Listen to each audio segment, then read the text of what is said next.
Ekonomia gaietan, elak SMI 1500 jotake hemen erabaki arte lelopean deitu ditu maiatzaren leheneko, Iruñeko eta Bilboko mobilizazioak justizia sozialaren alde eta fasismoaren zein imperialismoaren aurka borrokatzeko kalera ateratzeko. Gonbida luzatu die sindikatuak Euskal Herritarrei.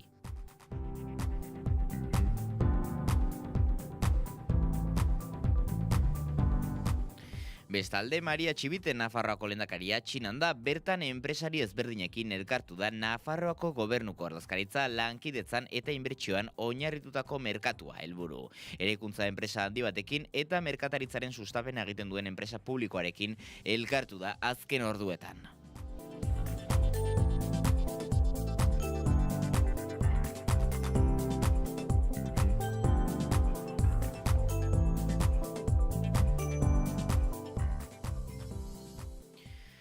Eta Patxi Ezkiagak Donostiako Lasaia ikastetxe Elizkoiko irakasle dela egindako sexu abusuak salatu eta biktimei babesa adierazteko elkartu dira ikastetxeko 10 ikasle larun bat honetan. Loiolan egindako elkarretaratzean, ikastetxeari berari eskatu diote biktimentzat erreparazio kolektiboa egiteko urratsak emateko.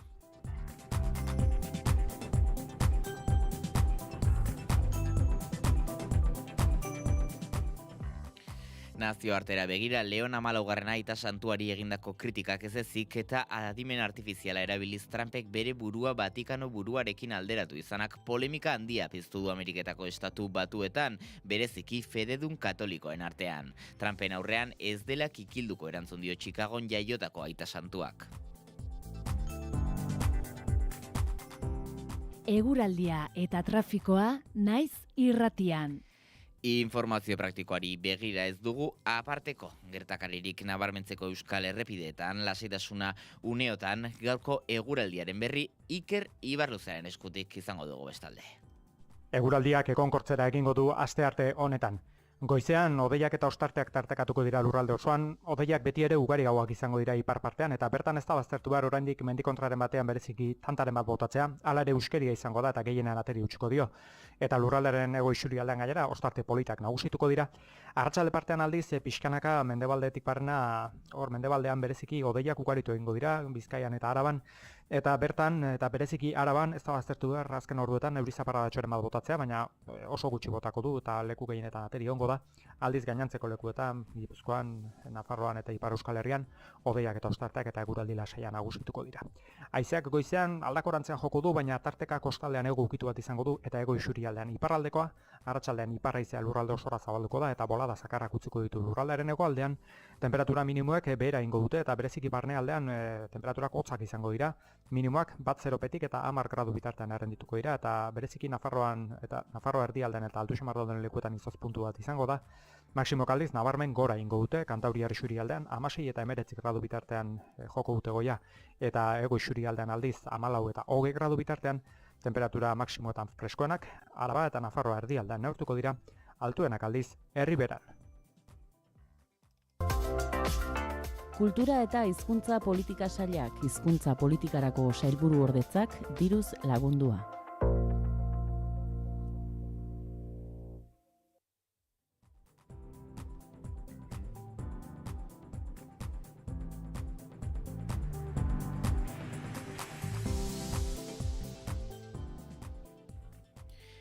Eta aurreratzen genizuen, bezala Peio Etxandiano Euskal Herria Bilduren legebiltzarreko buruak Euskal Autonomia Erkidegoko 3 tradizio politiko nagusien artean herri akordioak lortzeko beharra defendatu du astelehen honetan.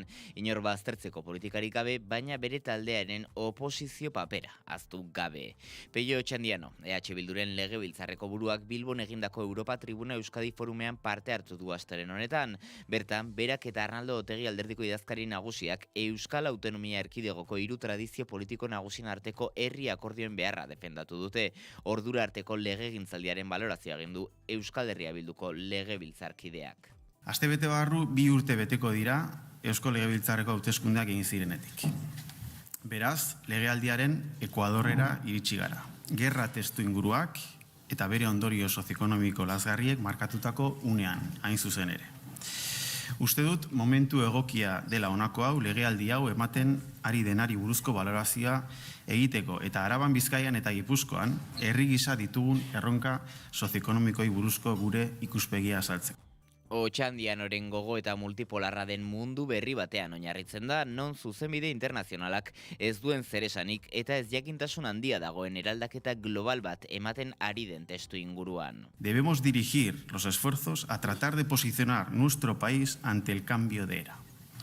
Se están reconfigurando los equilibrios de poder planetarios a la vez que se produce una aceleración histórica en la transformación de la organización social y los procesos productivos, en un contexto marcado además por una grave crisis ecológica. Este es el mundo que debemos interpretar correctamente. Gaineratu duenez, ziur daude beste hainbat arlotan posible dela lurzoru partekatu bat definitzea, hala nola administrazio publikoaren edo hizkuntza politikaren ezinbesteko modernizazioan, eta euskal estatus politiko berri bat bilatzera ere zabaldu beharko litzatekeela nabarmendu du, argi baitago beharrezkoa dela autogobernu handiagoa, botere funtsa handiagoa, berme handiagoak eta estatuarekiko aldebiko harremana. Tenemos que ser conscientes, y repito, la marcha de las negociaciones da fe de ello, de que este no es el marco jurídico político que necesita este país para hacer frente a los retos del siglo XXI.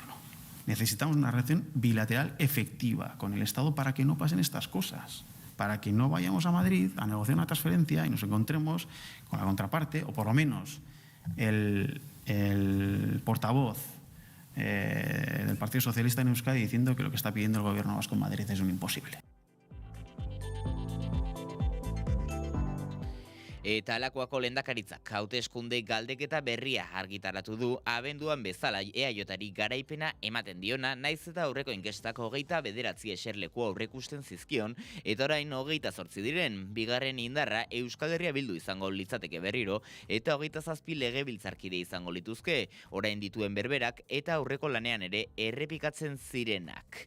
PSE-rentzat orain dituen 12 eserleku berak iragarri dira, naiz eta abenduko galdeketak bat galarazi zion. PPek gaur egungo 7 ordezkariak errepikatuko lituzke Voxek bezala. Sumarrek gaur egun duen legebiltzarkideak galduko luke.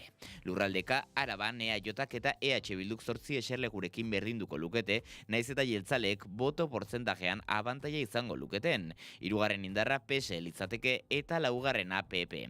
Bakoitzak 4 ordezkari izango lituzke, lurralde horretan mantenduko luke ultraeskuinak legebiltzarkidea. Bizkaian, EAJak irabaziko luke 11 ordezkarirekin, Euskal Herria Bilduk 8 legebiltzarkide izango lituzke, PSE-rentzat iragartzen diren 4 legebiltzarkideen bikoitza, PP-renak 2 izango lirateke. Eta Gipuzkoan Euskal Herria Bilduk 11 eserleku lortuko lituzke eta EAJak berriz 9. Gainerako barrutietan bezala, PSek 4 ordezkari izango lituzke, amaitzeko PPek bakarra izango luke.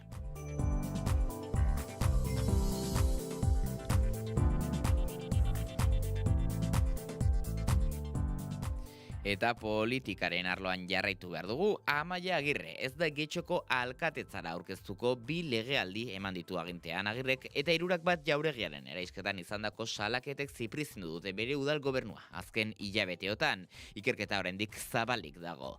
2028ko udal hauteskundetara ez da Amaia Agirre aurkeztuko jeltzaleen zerrendan Getxon, Bizkaia buru batzarrari eta bere lagunei bidalitako oharrean eman du horren berri.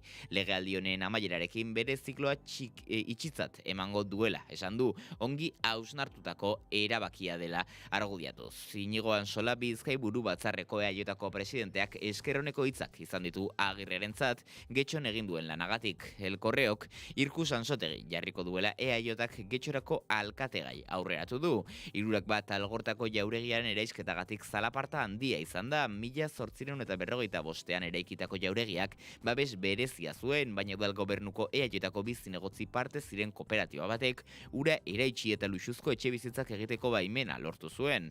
Orain, auzia ikertzen ari da epailea.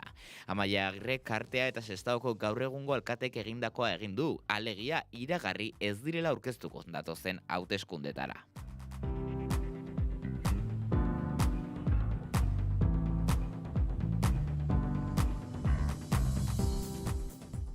Eta astelen honetan Tabakaleran aurkeztu duten 2026-2029 adinekoentzako Euskal Estrategia berria Araban, Bizkaian eta Gipuzkoan adinekoen ongizate integrala sustatzera bideratuko da, generoaren, inklusioaren eta belaunaldien arteko elkartasunaren ikuspegitik.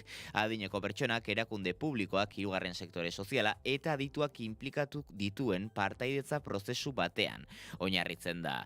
Nerea Melgosa ongizate, gazteria eta erronka demografikoko sailburuak adierazi duenez, bere helburu nagusia adineko pertsonen bizitza osoa autonomoa eta zentzuduna erraztea da, luzaroko bizia izango duen biztanleriaren egungo eta etorkizuneko beharrei erantzungo dieten komunitate inklusiboak eta iraunkorrak sustatuz.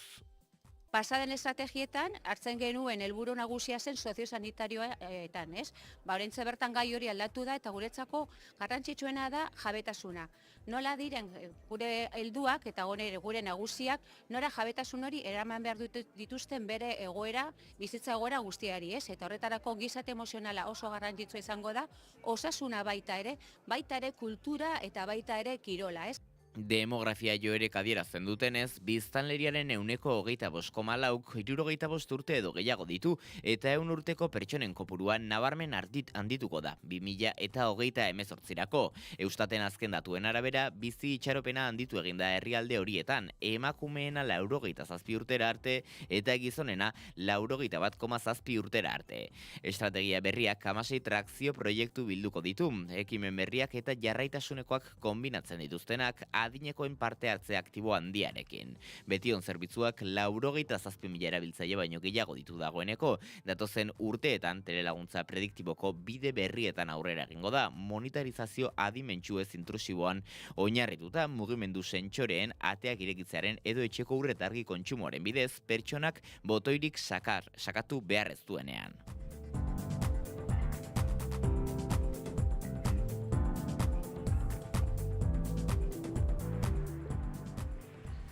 Eta beste kontu batzuekin jarraituz. CAF Euskal Enpresa fiskaltzaren aurrean salatu dute hainbat kolektibok Jerusalemgo tranbiaren eraikuntzan parte hartzeagatik. Lurralde palestinar okupatuen legez kanpoko kolonizazio prozesua betikotzen duela, iritzi da.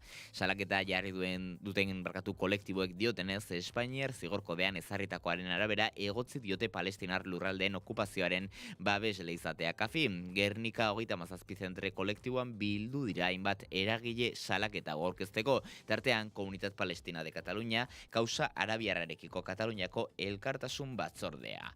Fiskaltzaren aurrean aurkeztutako salaketaren arabera, CAFek Jerusalemgo tranbiaren garapenean parte hartzen du 2019az geroztik, lankidetza puntual batetik asko zaratago doazen ardurekin, lerro gorria zabaltzeaz, linea berdea eraikitzeaz, trenak hornitzeaz, eta berritzeaz, eta seinalaztapen, energia eta komunikazio sistemak zabaltzeaz arduratzen baita. Horrekin batera, salaketak nabarmentzen du bi lain hauek kudeatu eta mantentzen dituela enpresa bateratu baten bidez, non 150%ko partaidetza duen 15 eta 25 urte arteko iraunaldia duten kontratuekin. Espainiako estatuak kasu horren gaineko jurisdikzioa duela berretsi dute, CAFek Gipuzkoan duelako egoitza eta salatutako goi karguek Espainiar nazionalitatea dutelako. Salaketa aurkeztu duten kolektiboen iritziz, horrek ere erdigunean jartzen du Espainiako agintarien erantzukizuna nazioarteko zuzenbide humanitarioaren balizko urraketen aurrean jarduteko eta Espainiako enpresek burututako delituak ikertzeko.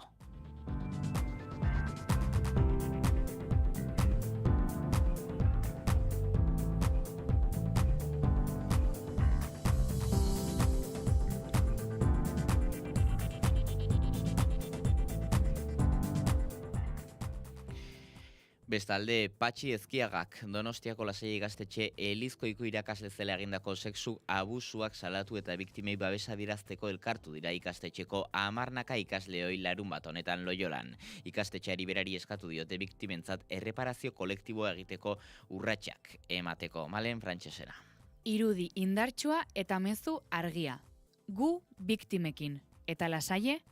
Horixe galdegin dute larunbat goiz honetan Loiolako Lasaie ikastetxearen parean bertako ikasle hoiek deitutako elkarretaratzean. Urte luzean Patxi Ezkiagak beraien ikaskide hoiei egindako sexu abusuak salatu, kidei babesa adierazi eta Lasaieri erreparazio kolektiborako bidea egiteko eskatu dute elkarretaratzean 10 kidek. Ikastetxeak izandako jarrera salatu dute. Egindako zurik eta ariketak gaitzetsi dituzte, eta jarrera zaldatu dezala eskatu dute.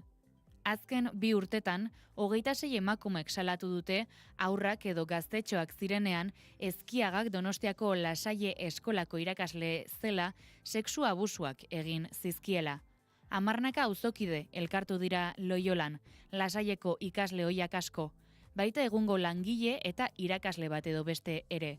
Ezkiagaren biktima izandako eta jasandako erasoak salatzen egiten lehenengotakoa izan zen Marisol Zamora ere pankarta eusten ari zen. Ana Rubio ikasle ohiak gertatutakoa salatu du. Hasieran, banakako biktima batzuez osaturiko errealitate ezkutu eta gordina zirudiena, izozmendi baten goiko erpina baino ez dela konturatu gara 2 urte luze hauetan. Ekosistema oso batek ahalbidetu zituela adin txikiko ikasleek pairatutako sexua abusu bidegabe hoiek.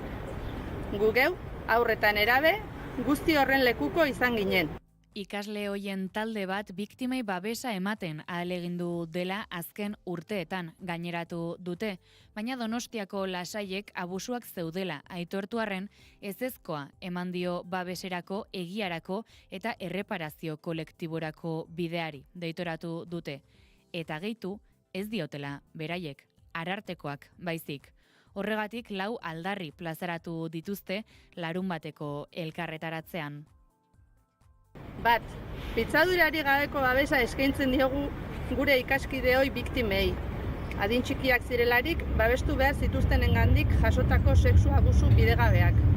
Eta ia, 30 urtez abusua ahalbideratu zuten ekosistema gogorra salatu. Neurri batean salatzen dugu, azkeneko 2 urte hauetan, Donostiako Lasaiek hartu duen jarrera biktimekiko. Birbiktimizatuz, beraien arteko batasuna hausteko saiakerak eginez, erreparazio kolektibo eta zintzo baterako atea parez pare itxiz. Guztiz etxigarria eta deitoragarria egiten zaigu portaera hau. Donostiako Lasaiaren jarrera orain artekoa bezalakoa den bitartean, ikastetxea zikina dagoela usteko dugu, lizunak jota. Elkarretaratzera joatekoak ziren Lasaieko Donostiako zuzendaritzako kideak hala esan zuten, eta bertan izan ez diren argitzerik izan ez badugu ere, Rubiok ikasle hoien izenean zuzendaritzako kideen bertaratzeko intentzioa bera guztiz gaitzetsgarria eta salagarria dela esan du, eta gehitu du zuriketa ariketa bat iruditzen zaiela biktimentzat oso mingarria dena. Hain zuzen ere horregatik, Lasaieko Donostiako zuzendaritzako kideak gaur hemen egotea, guztiz gaitzesgarria eta salagarria iruditzen zaigu. Ezin da, erreparazio kolektiboa ukatu eta aldi bere egia, justizia eta erreparazioa eskatu gaur hemen bekin. Bat edo beste. Zuriketa ariketa bat iruditzen zaigu, oso mingarri biktimentzako. Birbiktimizatzailea beste behin. 3. aldarri gisa Lasaieri jarrera aldatzea eskatu diote. Arartekoaren bitartez biktimek aurkeztu zituzten 5 eskakizunak bere egiteko eta behingoz erreparazio zintzo bateko bideari ekin diezaiotela. Azken aldarria lanerako dei bat izan da, eta elkartasuna eta gizatasuna aldarrikatzen jarraituko dutela aurreratu dute. 4. Era berean adierazi nahi dugu, halakori gertatzen ez den bitartean, antolatzen jarraituko dugula. Guk egia osoa jakiteko eskubidea daukagulako. Eta biktimek egia, justizia eta erreparazioa jasotzekoa. Ez dugu aterik isten. Ez dugu inoren baimenik behar elkartasuna adierazteko eta gizatasuna aldarrikatzeko. Auzi honetan, duintasuna eta egia alde bakarrean baitago, geurea.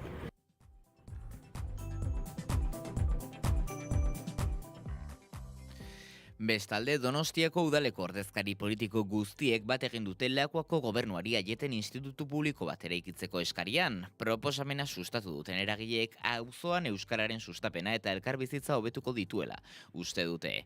Donostiako udalak aho batez eskatuko du auzoan DBH eskaintza publikoa bermatuko duen institutu bat sortzea, ezoiko adostasun politiko eta soziala dela azpimarratu dute eta aukera paregabea dela proiektua aurrera eramateko. Mozioa joan den ostiralean apirilaren 10ean erregistratu zen eta apirilaren 30 osoko bilkuran eztabaidatuko dute, ekimenak alderdi guztien babesa du. Onartuz gero, proposamena Eusko Legebiltzarrari eta Eusko Jaurlaritzari helaraziko zaie 2027ko aurrekontuetan sar dezaten. Gaur egun Aieteko ikastetxetik lehen hezkuntza amaitzerakoan derrigorrezko bigarren hezkuntza eta batxilergoa egitera beste auzoetara jo behar dute. Horrek beste auzoetako institutuak betetzeaz gain auzoko giroan eragin nabarmena duela esan dute. Hala, Aieteko institutua bai taldeak uste du auzoko familien kontziliazioa, kohesio soziala eta euskara sustatuko lituzkela institutu berri bat sortzeak. Eustaten arabera, Aieten 0 eta 19 urte bidarteko 3.000 biztanle baino gehiago daude, auzoko biztanleriaren 30% inguru. Daturrek agerian uzten du hezkuntza azpiegitura berrien beharra.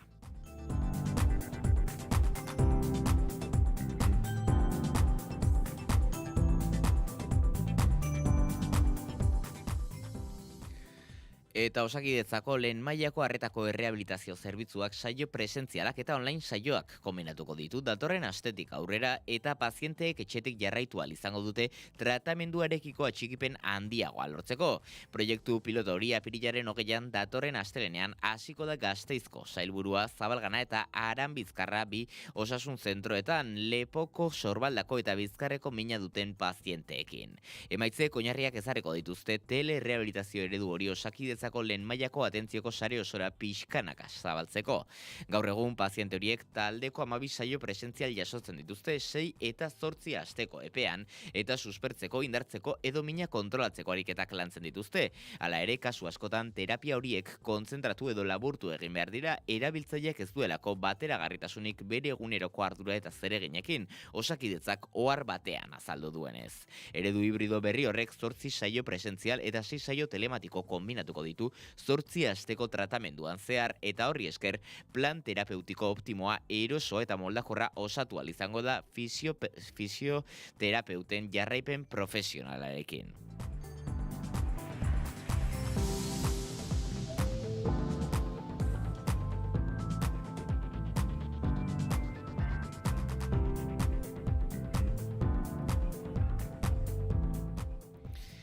Ekonomian, KSMI 1500 jotake hemen erabaki arte lelopean deitu ditu maiatzaren leheneko Iruñeako eta Bilboko mobilizazioak justizia sozialaren alde eta fasismoaren zein imperialismoaren aurka borrokatzeko kalera ateratzeko gonbida luzatu die sindikatuak Euskal Herritarrei. Bilboko egoitzan eskainitako prentsaurrekoan Michel Lakuntza elako idazkari nagusiak eta Amaia Muñoa haren albokoak azaldu dutenez, sindikatuak areagotu egingo du Euskal Herrirako lanbide arteko gutxieneko soldata propio lortzeko alegina, gutxienez 1.500 eurora heldu arte.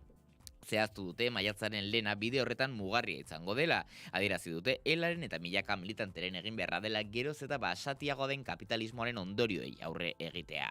Aurtengo langileen nazioarteko egunean elak uste du demokraziaren eta burujabetza sozialaren defentsiak izan behar duela borrokaren ardatza. Lakuntzak adierazi duenez, gizarteak gutxieneko soldataren aldarrikapena bere egitea lortu zen greba orokorraren deialdiarekin eta prekaritatea eta hemen erabakitzeko eskubidea eztabaidaren erdigunera ekartzea lortu dutela, gehitu du. Horregatik, hemengo lanbide arteko gutxieneko soldata bat aldarrikatzea elaren estrategiaren oinarrizko puntua dela berretsi du sindikatuak, iritzita sektore askotako negoziazio kolektiboan ere erronka eta faktore erabakigarria dela, eta urtengo maiatzaren lehenean eskari hori patronalei, gobernuei, zein alderdi politikoi ozenago helarazteko baliatu nahi dutela. Izan ere, elak uste du lanbide arteko gutxieneko soldata propioa eskuratuta geroz eta nabariagoa den printzipioa frogatuko dela, hots Euskal Herriaren burujabetza areagotu beharra dagoela. Sindikatuak argi dauka erabakigunea zenbat eta gertuago izateak neurri politiko justuagoak ekarriko dituela. Horregatik, maiatzaren lehenean Iruñean eta Bilbon egingo dituzten mobilizazioekin bat egiteko deia egin duelak, besteak beste gutxieneko soldata propio baten alde.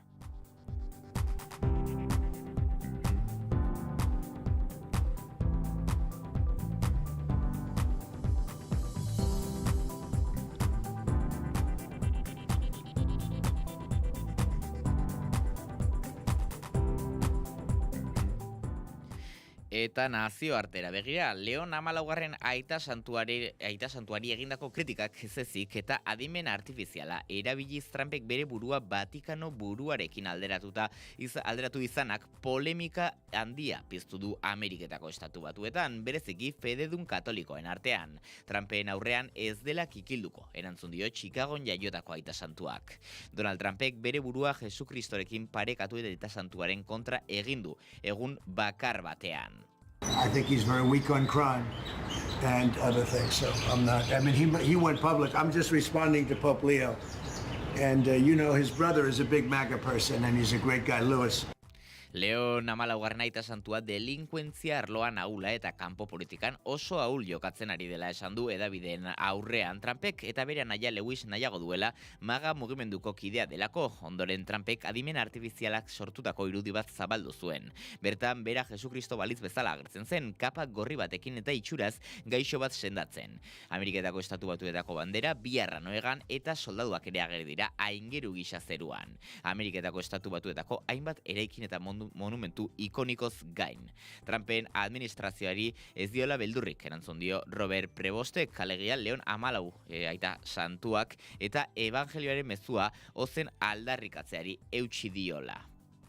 It would be best for the Vatican to stick to matters of morality, to stick to matters... Polemikaren ostean Trumpek ez, J.D. Vance presidente ordeak hitz egin du, katolikoa baita bera eta aita santuari moralaren eta erlijioaren esparruan gelditzea iradoki dio Trumpena baita politika publikoak zehazteko ardura. Eguraldia eta trafikoa naiz irratian. Eta informazio praktikoari begira ez dugu aparteko gertakaririk nabarmentzeko euskal errepidetan, lasaitasuna gaientzen da uneotan errepideetan. Informazioaren aria.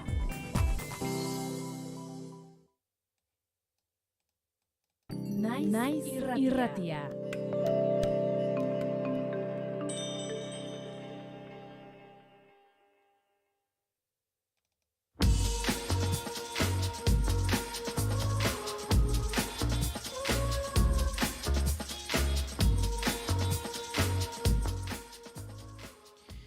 Eta goizeko zazpiterriak diren honetan, egunero bezala iritsi zaigu Garak eta Naizek gaur dakarten editorialari erreparatzeko unea. Gaurko editorialaren izenburua, Hungaria sintoma baten beste erakusgarri bat. Viktor Orbanen eta Hungariarren arteko harreman sendo eta luzea amaitu da. Peter Magyar izango da hurrengo lehen ministroa igandeko garaipenaren ondoren ustekabea izan da. Tiza alderdiak Orbanen Fidesi atera dion aldea badirudi, beraz bere aldeko botoak ez ezik eta batez ere Orbanen aurkako beste asko ere jaso zituela igandean. Izan ere, zenbait alderdi tartean sozialistak eta berdeak ez ziren aurkeztu ere egin Magyarren alderdiaren garaipena errazte aldera. Europar Batasuneko kidei lasaitua ekarri di garaipen horrek. Europako eskuin muturaren babesa eta bereziki Trumpena ez dago oso argi, oso mesedegarri izan ote zaizkion Orbani. Oposizioak herritarrak mobilizatzera lortu du, etxean geratzen zirenak ere bai, boto emailen 80% horrek erakusten duen bezala. Edonola ere, badirudi Magyarrek bere esparru politikotik kanpoko boto asko ere eskuratu dituela eta Tizak jaso duen sostenguan ez da zaila ikustea herritarren aldaketa naia. Aldaketa nahi hori neurri handian herrialdeko ekonomiaren geldialdiak, inbertsioen berakadak eta bizi kalitatea kaskartu izanak eragin bide dute, ahaztu gabe baina bigarren plano batean ustelkeria kasuak. Tizak lortutako bi hereneko gehiengoak konstituzio aldatzeko aukera emango dio eta hala baita Orbanen gobernuak egindako lege moldaketak bertan bera uzteko ere, hala nola justizia kontrolatzeko egindakoak eta hauteskunde sistemaren moldaketak besterik da Magyar noraino joango den estatuaren egituretan egin beharreko aldaketa horietan. Europar Batasunera begirako politikak alde bat utzita, Magyar Orbanen alderditik ateratako politikaria da eta immigrazio kontuetan esate baterako ez dago Orbanen alderditik oso urrun eta LGTBIQ+ kolektiboaren eskubidei dagokienez ez du argi hitz egin. Horiek korrela esan liteke Hungariarrek txarrik onena hautatu dutela. Nola nahi den, badirudi zerbaiten sintoma ere badela Magyarren garaipena edo Orbanen porrota. Eta ez sintoma isolatua, azken aldi honetan Italiako referenduma eta Esloveniako hauteskundeak ere oro har muturreko eskuinaren ibilbidearen erakusgarri dira.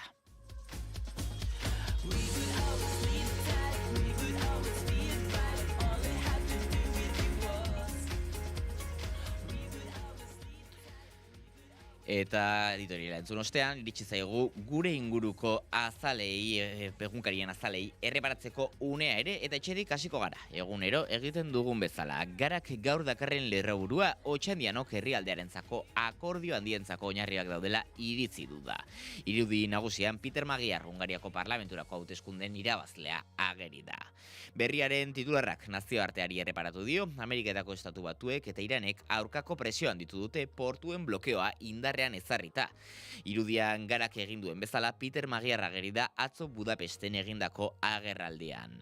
Deiak, peinado epaileak Begoña Gomezen aurkako epaiketa ireki du epaimai baten aurrean. Dakar gaur lerroburu, irudian Peter Magyar ageri da beste behin.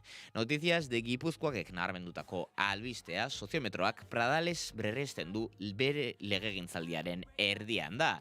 Azaleko argazkian Josun Aragistain Zune eta Sua Enparantza Txurdin errealeko maskotarekin ageri dira fanzonearen aurkezpenean. Eta diario de Noticiasek lanbide heziketa azten jarraitzen du Nafarroan 6.917 plazarekin datorren ikasturterako Dakar lerroburu. Irudian atzo Arantzadi komentutik kalera dutako pertsona bat ageri da. Diario de Navarrak antzeko hildo beretik jarraitzen du, peinado epaileak akusatuaren aulkitik pauso batera utzi du Pedro Sánchezen emaztea da titularra. Irudian Diario de Noticiasek bezala komentutik kaleratutako migratzaileak Iruñako udal ofizinetatik irteten ikus daitezke. El Correok hildo beretik jarraitzen du, epaileak akusatuen aulkitik pauso batera utzi du Begoña Gómez 4 delitu egotzi ostean. Irudi nagusian Leon 14. papa ageri da Argeliara eginiko bisitan. Azkenik, El Diario Baskok kaosak Gipuzkoako aholkularitzetan lege aldaketak 130.000 nomina berregitera behartzen du. Dakar nabarmendutako albiste gisa. Irudi nagusian Xabi Alonso Realeko jokalario jageri da egin dioten elkarrizketa baten arira.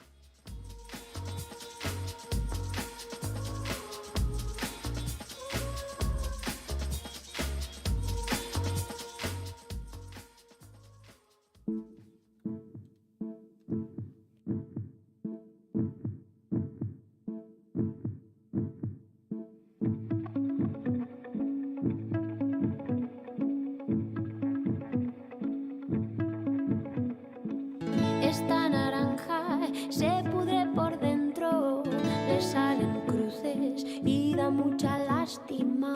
¿Dónde quedaron las ganas de merendar la fruta dulce? Que a mí me la devuelvan ya. He conseguido hacer terapia en la cocina, me he comido hasta el mal de la vecina. Harta de ver la vida en rosa de Instagram, me voy al monte a vivir conmigo misma. Yo paso de seguir llorando viendo en Netflix pelis tristes y voy a hacer que te has perdido, que no estás y que no existes.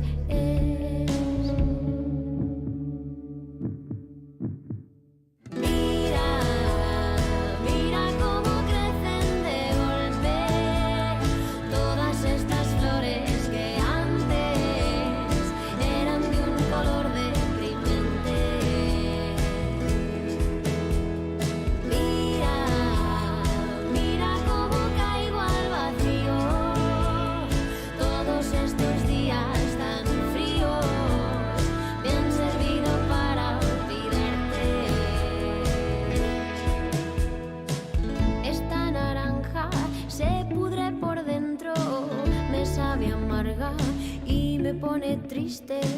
¿Dónde quedaron las ganas de pelear por este amor que solo sabía chiste? Yo paso de seguir poniéndome un disfraz que no me viste. Voy a hacer que te has perdido y que esta mierda ya no existe.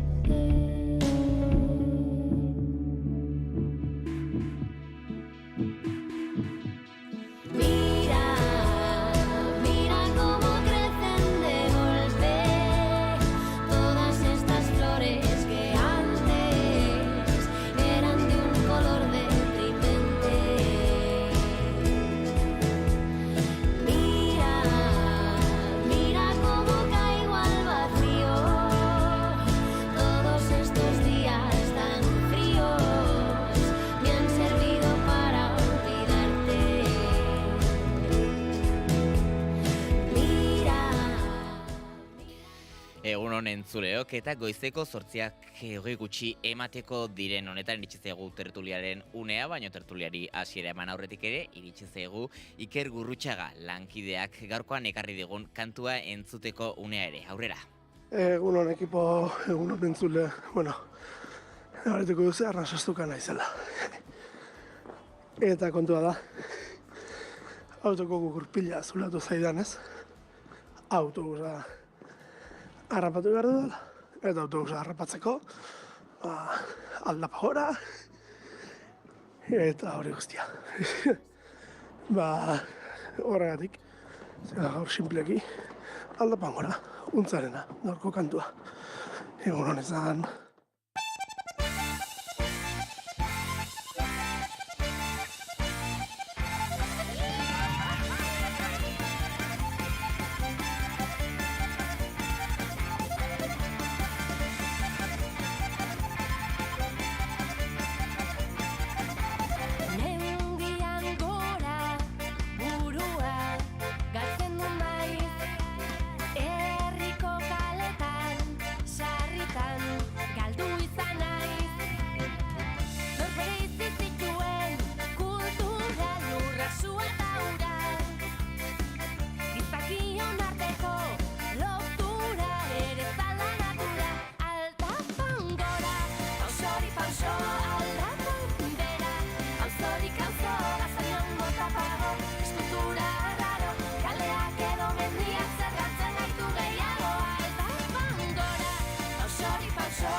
Entzun dugu abestia, nik uste dut aski ezaguna, denon aldetik, nire alboan duzen iraia kamera lankidea, bai, arpeigatik nik uste dut ere aski ezaguna dela, deritzatula zu, ez? Bai, egunon, bai, nahiko ezaguna ez.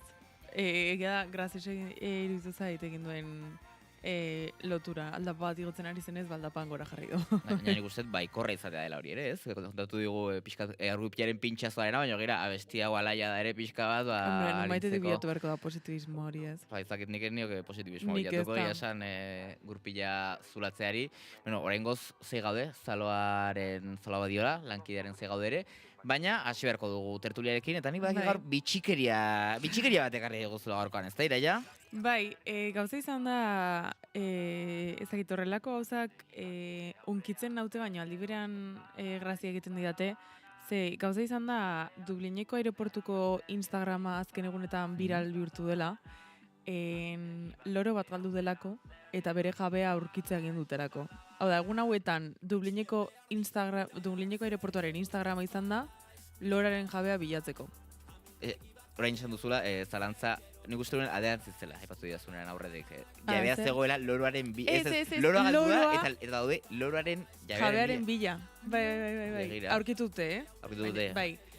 Gauza izan da, aireportuan, aireportuko langileek batean aurkitu zutela loro bat lehenengo terminalean basura baten gainean. Bai. Nik albista irakurri dudanean geratu naiz pentsatzen, baina loro kaldira sartu aireportuetan, hau da maskota moduan. Nik ulertzen dut ez mokaiola edo txakurrak eta katuak bezala, ez? Ja. Horrela galduko zen agian, aterako zuen pixka bat jabeak eta... Ez dakit, hortan pentsatzen geratu nahi izan dut, loroak ere aldute egan egin. Claro, egan egin bai izan eta aireportuetan, hegazkinetan sartu. Bai, ez zara, nik esango nuke, berez, animalia maskota baten bitarra, zaldi bat ez dut uste, agian desberdin izango da, baino, berez, menat jarri duta, ez dudana uste da, piratak bezala sorbaldan eraman dezakezunik loroan, oski, hori ja... Nik uste dut horrela zera makila. Gauza izan da hori, aurkitu zutela basura baten gainean lehenengo terminalean, eta ikusi zutela zegoela pixkat desorientatuta. Eta bertako segurtasuneko langileak, janari amatearen bidez eta lortu zuten beraien sorbaldan jartzea eta beraiekin eramatea loroa. Gero, igo zuten argazki bat, nola egin zioten txoko berezi bat lorari, claro, graziosa da, gero esaten dut horrela dijoa seguridadea. Egin zioten, izena jarri zioten, Troy, dela Irlandako futbolari ohi baten omenez jarritako izena, beraiek jarri zioten gogoa mantzirako, berez lorak Lola izena zuen, eta egin zioten txokotxo bat ura, fruta eta jostaiuekin. Loroa entretenituta mantentzeko. Segurtasunekoen gela. Bai.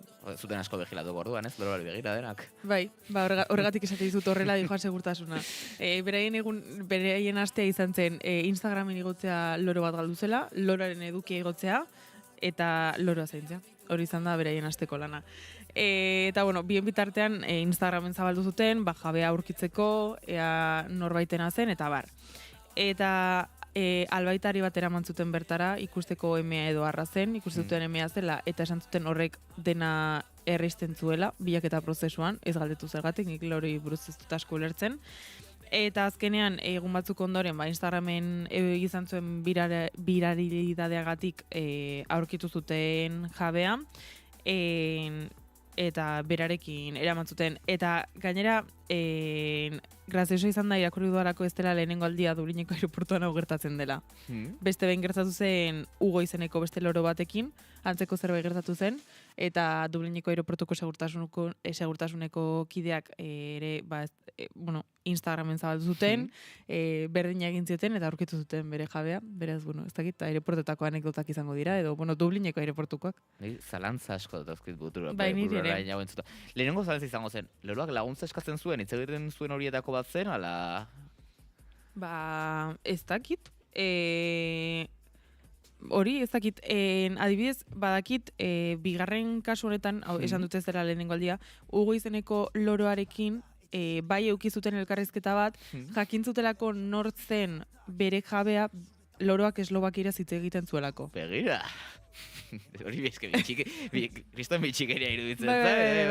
Bai, egin zuten elkarrizketa moduko bat, Google Translator horretako batekin Eslovakieraz jakiteko zintzen bere jabea. Ostras, eta berri honek ez dute zer esan horretatik oraindik, ez? Hitz egiten zuen, ala ez? Ez, hori ez zuen jartzen. Nik uste egongo zirela segurtasuneko langileak, aireportuko segurtasuneko langileak emozioz hitz egiten egongo zirela aurretik ja aurrekari bat izan da, ez? Eta gero pena izango zuten ere, ez? Nik uste. Bai, noski bai, ez.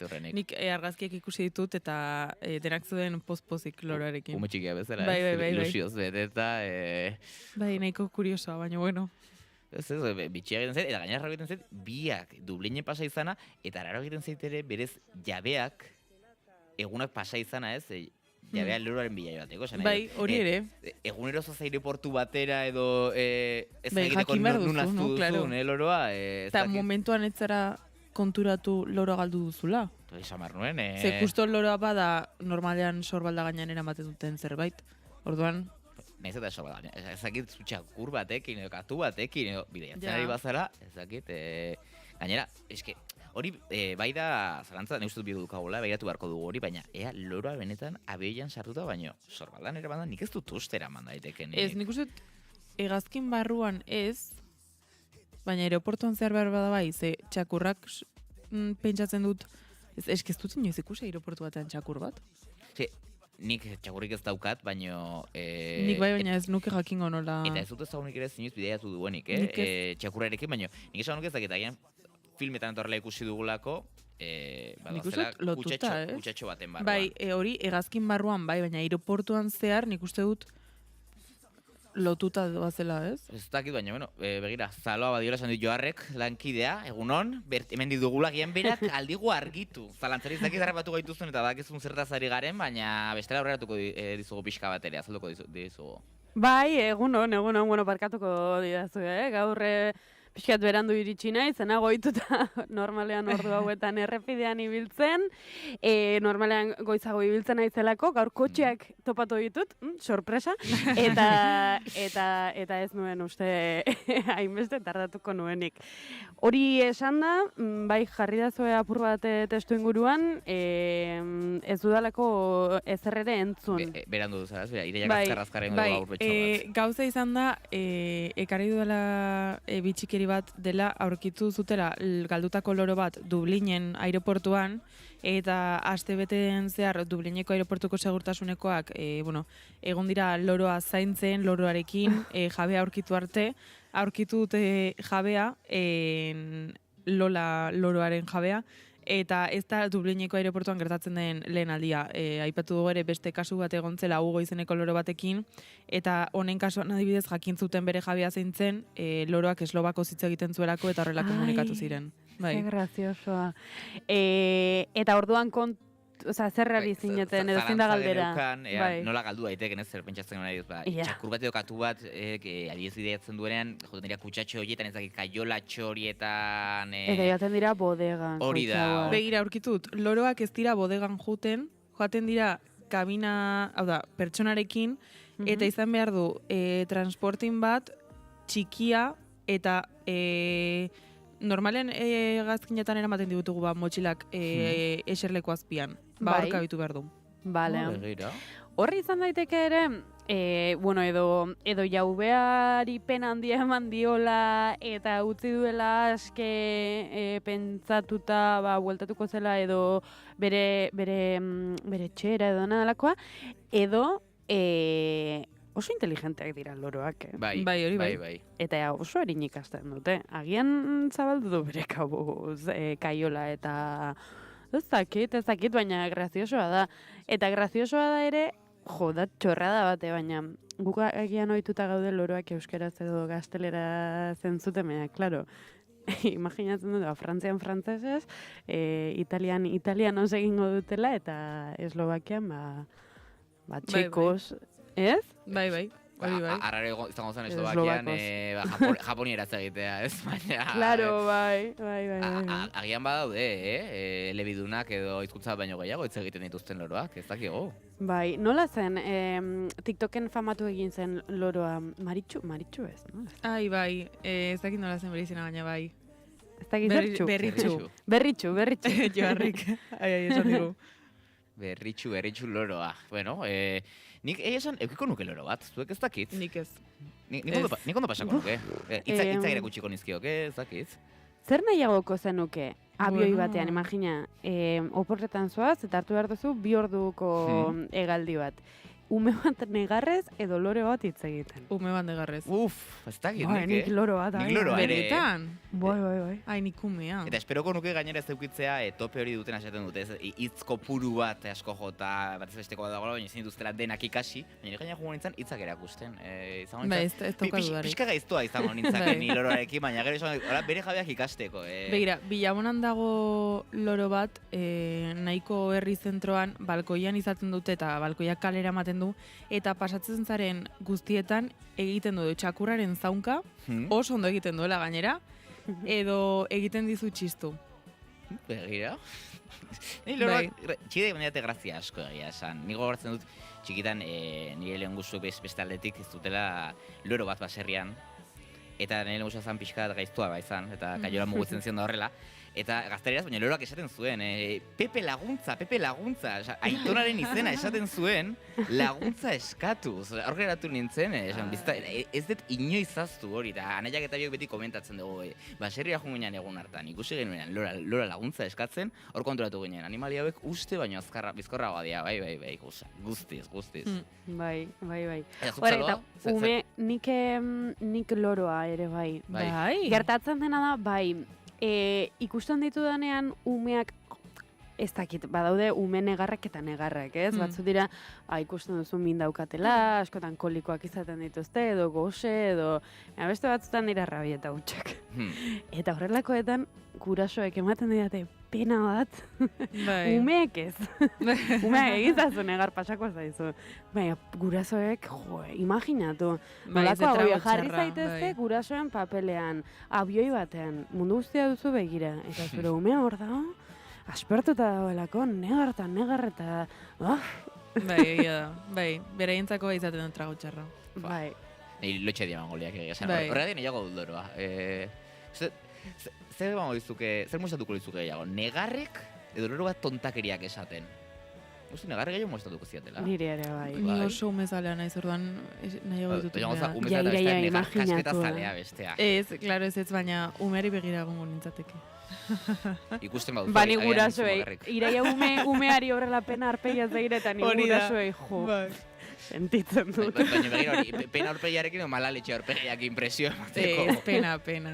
Gurasek ez daukate errua, eta umeak ez dauka gaitasuna ulertzeko isiliko gomar duela. Bueno, izan gozan horpegi arrero jartzetara umeari ere aberrea, hola, konfunditzen pixka bat, eta tontoaren horpegia egitea, bai, aberpar egiten duen. Egaldiek daukatena. Ni orokorrean aukeratuko banu, nuke abioiez bideiatuko. Nahiago utrena edo beste dozen, ez dut gustatzen abioia egia esan. Gazkina edo autobusa? Autobusa. Benetan? Nik agian ez. Trena bai, baina autobusa ez. Nire 29 urte gemarritu dara honetan, bideiatu dut nire izan 4 aldiz abioian. Eta ez dakit txikitan ikusi nolako filme bat istripu batena edo, baina ez dakit urduritasun handia ematen dit abioian bidaiatzeak. Kontatuko dizute egun ematen landarni zarkertatu zitzaidan. Nola, istripu ez istripua izango banuen nintzen hemen ego. Bueno, nordaki, agian baude kasu. Baina horrela esperientzia impactante bat. Horregatik agian nahiago duzu kasu batzuetan ez trena di.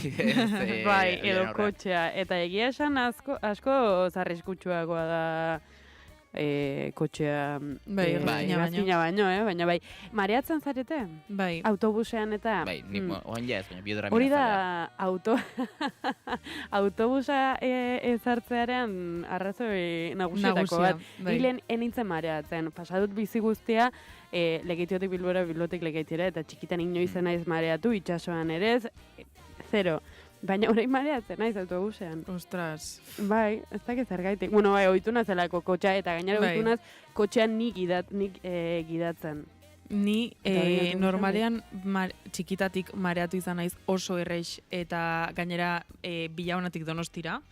Eta orain ni nagoela ohituta nik gidatzea kotxea, Bilaunatik Tolosara beste norbaitekin banoa, direla 5 minutu mareatu egiten naiz. Kopiloto bazoa zere? Bai. Aurrean jutea truko nada, berez. Bai, eta atzean ez da pentsatu ere. Esaten dut ere txiklearenak funtzionatu dezakela, txikle bat jateak. Badaude betaurreko batzuk orain ez mareatzeko. Nola? Nik hori numezo. Benetan? Bai, ez da ginen ikusi dudan, seguramente TikTokpedia izango da, baina badaude horrelako betaurreko batzuk, nola? A ber, obretan eta marra zuzenak egiteko nola jartzen den, ez dakit nola deitzen den, horrela burbujita batzuk dituen, berdina da, dira betaurreko batzuk barruan likidoa dutenak, eta orduan zuzen bazaude jarrita likidoa dago zuzen, eta mugitzen bazara, edo kotxeak egiten dituen hori da mareatzen gaituena, ez? Belarriko likidoa mugitzen da, eta bai mugimenduen araberakoa da, eta horrek antza denez, egiten duena da konpentsatu, ez dakit nola den zehazki, baina bai, badaude. Hori da teknologia, Nik uste dut, zoriatu garen guztiok txikitan bidoramin hartu dugula dantzeko gauzak. Niri ez ziten ez erriten. Nik hartzen nuen, eta nik uste nuen benetan ez zala zore bihatzeko. Nik uste nuen zela lo hartzeko, ez da zertzekoan, eta lo hartzen nuen bidaietan. Hori zala trukoa, baina lo hartzen zer dut, ez zinzinan zora biatu, baina ez zebe giratuko azpare zertzekan bidoraminak, baina. Ni hegazkinetan ere mareatu naiz. Bai? Bai. Nik oso erreiz mareatzen naiz. Hegazkinetan ere, bai. Eta horrela parke mendi errusiarrak esaten zaizkia. Ez horrez, begira. Probatu ditut Dragon Kanxan, horrelako guztiak eta hor ez zerrez. Bai, uste dut, igual da nire gorputzak egiten duen aukeraketa, Igual azkarra jubarzea ez. Hori da, autobuseroari edo kotxean doanari esan, sakatu azeledura. Horrela, naiz mareatuko. Egia da, abuztuen 30 gradurekin autobus batean sartzen bazera, nahiz eta ez zora biatu normalean, zora biatuko zarela, ziurrenik, Bai, hemendik deialdia egingo dugu, jente, dutxatu. Bai, mesez da garraio publiko hartu behar baduzue, gehiago mezu positibo eta oso garrantzitsua gutzi ondoren. Zortziak segituan ditu emateko, utziko dugu, baino asko guztu guzti jori egin duzuna, zaloan nik asko bideatzen duela garraio publikoan, eta mesez jendeak kasu egitea. Higienea mantendu. Eskerrik asko, ez honetan gurekin egoteagatik. Ez, bihar arte. Bihar arte. Bihar arte.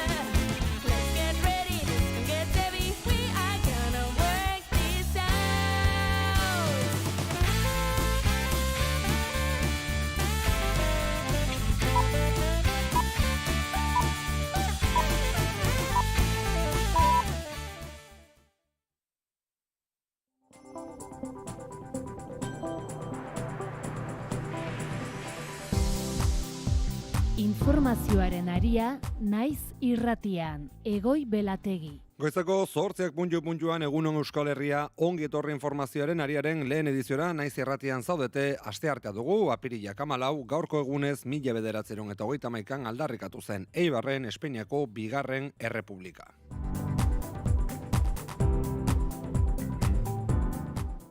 Iran is doing absolutely no business, and we're going to keep it that way.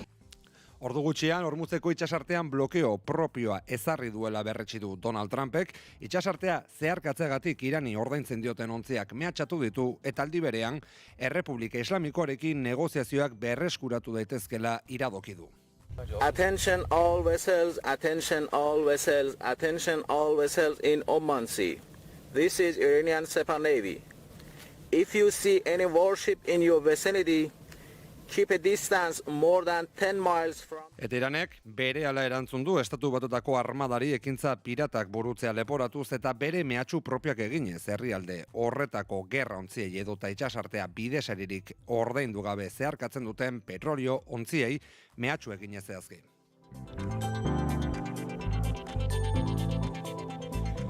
Bada, KAF, Euskal Enpresa Fiskaltzaren aurrean salatu dute hainbat kolektibok Jerusalemgo tranbiaren eraikuntzan parte hartzeagatik lurralde palestinar okupatuen legez kanpoko kolonizazio prozesua betikotzen duela iritzita. Lander Martínez, egunon. Egunon, Egoi, eta egunon, entzuleok. Fiskaltzaren aurrean aurkeztutako salaketaren arabera, KAFek Jerusalemgo tranbiaren garapenean parte hartzen du 2019 geroztik, lankidetza puntual batetik asko zaratago doazen ardurekin. Lerro gorria zabaltzeaz, linea berdea eraikitzeaz, trenak hornitzeaz eta berritzeaz eta seinaleztapen energia eta komunikazio sistemak zabaltzeaz arduratzen baita. Eta nazioartean oraindik ere Euskal ordezkari bat, Maria Txibite Nafarroako lehendakaria, Txinan baita. Bertan enpresari ezberdinekin elkartu dazken orduetan Nafarroako gobernuko ordezkaritza lankidetzan eta inbertsean oinarritutako merkatu helburu. Desde luego eso hace que seamos una comunidad atractiva para poder venir a invertir, bien sea para consolidar ecosistemas. Eraikuntza enpresa handi batekin eta merkataritzaren sustapena egiten duen enpresa publikoarekin elkartu da azken orduetan. Eta Peio Txandiano EH Bilduren legebiltzarreko bozeramaleak Euskal Autonomia Erkidegoko 3 tradizio politiko nagusien artean herri akordioak lortzeko beharra defendatu du inor baztertzeko politikarik gabe, baina bere taldearen oposizio papera ahaztu gabe. Debemos dirigir los esfuerzos a tratar de posicionar nuestro país ante el cambio de era. Se están reconfigurando los equilibrios de poder planetarios a la vez que se produce una... Eta bien bitartean, Lakuako lehendakaritzak hauteskunde galdeketa berri argitaratu du Lander.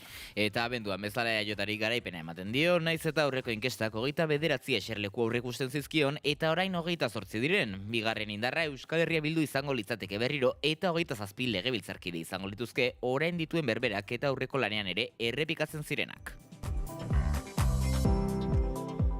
Euskara kontuak baita ere gaurkoan, Azpeitian ospatuko direlako bigarren urtez, Euskaltzale independentiston topaketak eta azken aldian Euskara jasaten ari den mugimenduei erantzun bat izateko aukera ere badela azaldu dute. Trebiñuko herritarrak Argantzonen bildu dira bestalde Euskaraz bizitzeko eskubidea dutela berresteko. Haur eskolaren eskumenak Gaztela eta Leongo hezkuntza sailera pasa dira eta euskarazko lerroa mantentzen den arren ez dakite zer gertatuko den, euskaraz ikasteko bermeak eskatu dituzte. Eta jada, hortxe, gertu larun bateko finala Realaren zalek jakin dezaten Sevillan izango dutela topagunen nagusia Carlos Hirugarna etorbidean kokatuko baita fanzonea. Karpa zalentzako aparkaleku gunetik gertu egongo da eta La Cartuja estadiora 1000 metro ingurura. Fanzonea goizeko 11etan irekiko da eta partida amaitu eta ordu betera itxiko da. Sarrera doakoa izango da, baina edukiera kontrolatuko da pilaketak saihesteko. Eguraldia eta trafikoa naiz irratian. Zorteak eta 4 minutu ditugunean, guazen informazio praktikoarekin lehenik eta behin Euskal Errepideak nola ditugu Lander. Uneotan egoi ez dugu ibestelako gertakaririk nabarmentzeko lasaitasuna uneotan Euskal Errepideetan. Fresotik bai, baina sikiera euri konturik gabe abiatu dugu eguna Bakantauri isurialdean, Donostia inguruan, xehetasun guztiak eguraldira begira, Ikeri Barruzea Murua lankidearekin. Eguraldiak egonkortzera egingo du astearte honetan. Goizean, hodeiak eta ostarteak tartekatuko dira lurralde osoan, hodeiak beti ere ugariagoak izango dira ipar partean, eta bertan ez da baztertu behar oraindik mendikontraren batean bereziki tantaren bat botatzea, hala ere euskeria izango da eta gehienean ateri utziko dio. Eta lurralderen hego isurialdean gainera, ostarte politak nagusituko dira. Arratsalde partean aldiz, pixkanaka mendebaldetik barrena, mendebaldean bereziki hodeiak ugaritu egingo dira, Bizkaian eta Araban, eta bertan, eta bereziki Araban, ez da baztertu behar azken orduetan eurizaparradatxoren bat botatzea, baina oso gutxi botako du eta leku gehienetan ateri ongo da. Aldiz gainantzeko lekuetan, Gipuzkoan, Nafarroan eta Ipar Euskal Herrian, hodeiak eta ostarteak eta eguraldi lasaia nagusituko dira. Haizeak goizean aldakorantzean joko du, baina tarteka kostaldean hego ukitu bat izango du eta hego isurialdean iparraldekoa, arratsaldean iparraizea lurralde osora zabalduko da eta bolada zakarrak utziko ditu lurraldearen hegoaldean, temperatura minimoek behera ingo dute eta bereziki barnealdean temperaturak hotzak izango dira, minimoak 0 eta 10 gradu bitartean errendituko dira eta bereziki Nafarroan eta Nafarroa erdialdean eta Altu Xamar dauden lekuetan izotz puntu bat izango da. Maximok aldiz nabarmen gora ingo dute, Kantauriar isurialdean 16 eta 19 gradu bitartean joko dute goia, eta hego isurialdean aldiz 14 eta 20 gradu bitartean temperatura maksimoetan freskoenak, Araba eta Nafarroa erdialdean neurtuko dira, altuenak aldiz Erriberan. 8 eta 6 minutu edo Elteietxea lankidea teknikan ongetorri informazioaren ariaren lehen ediziora. Informazioaren aria.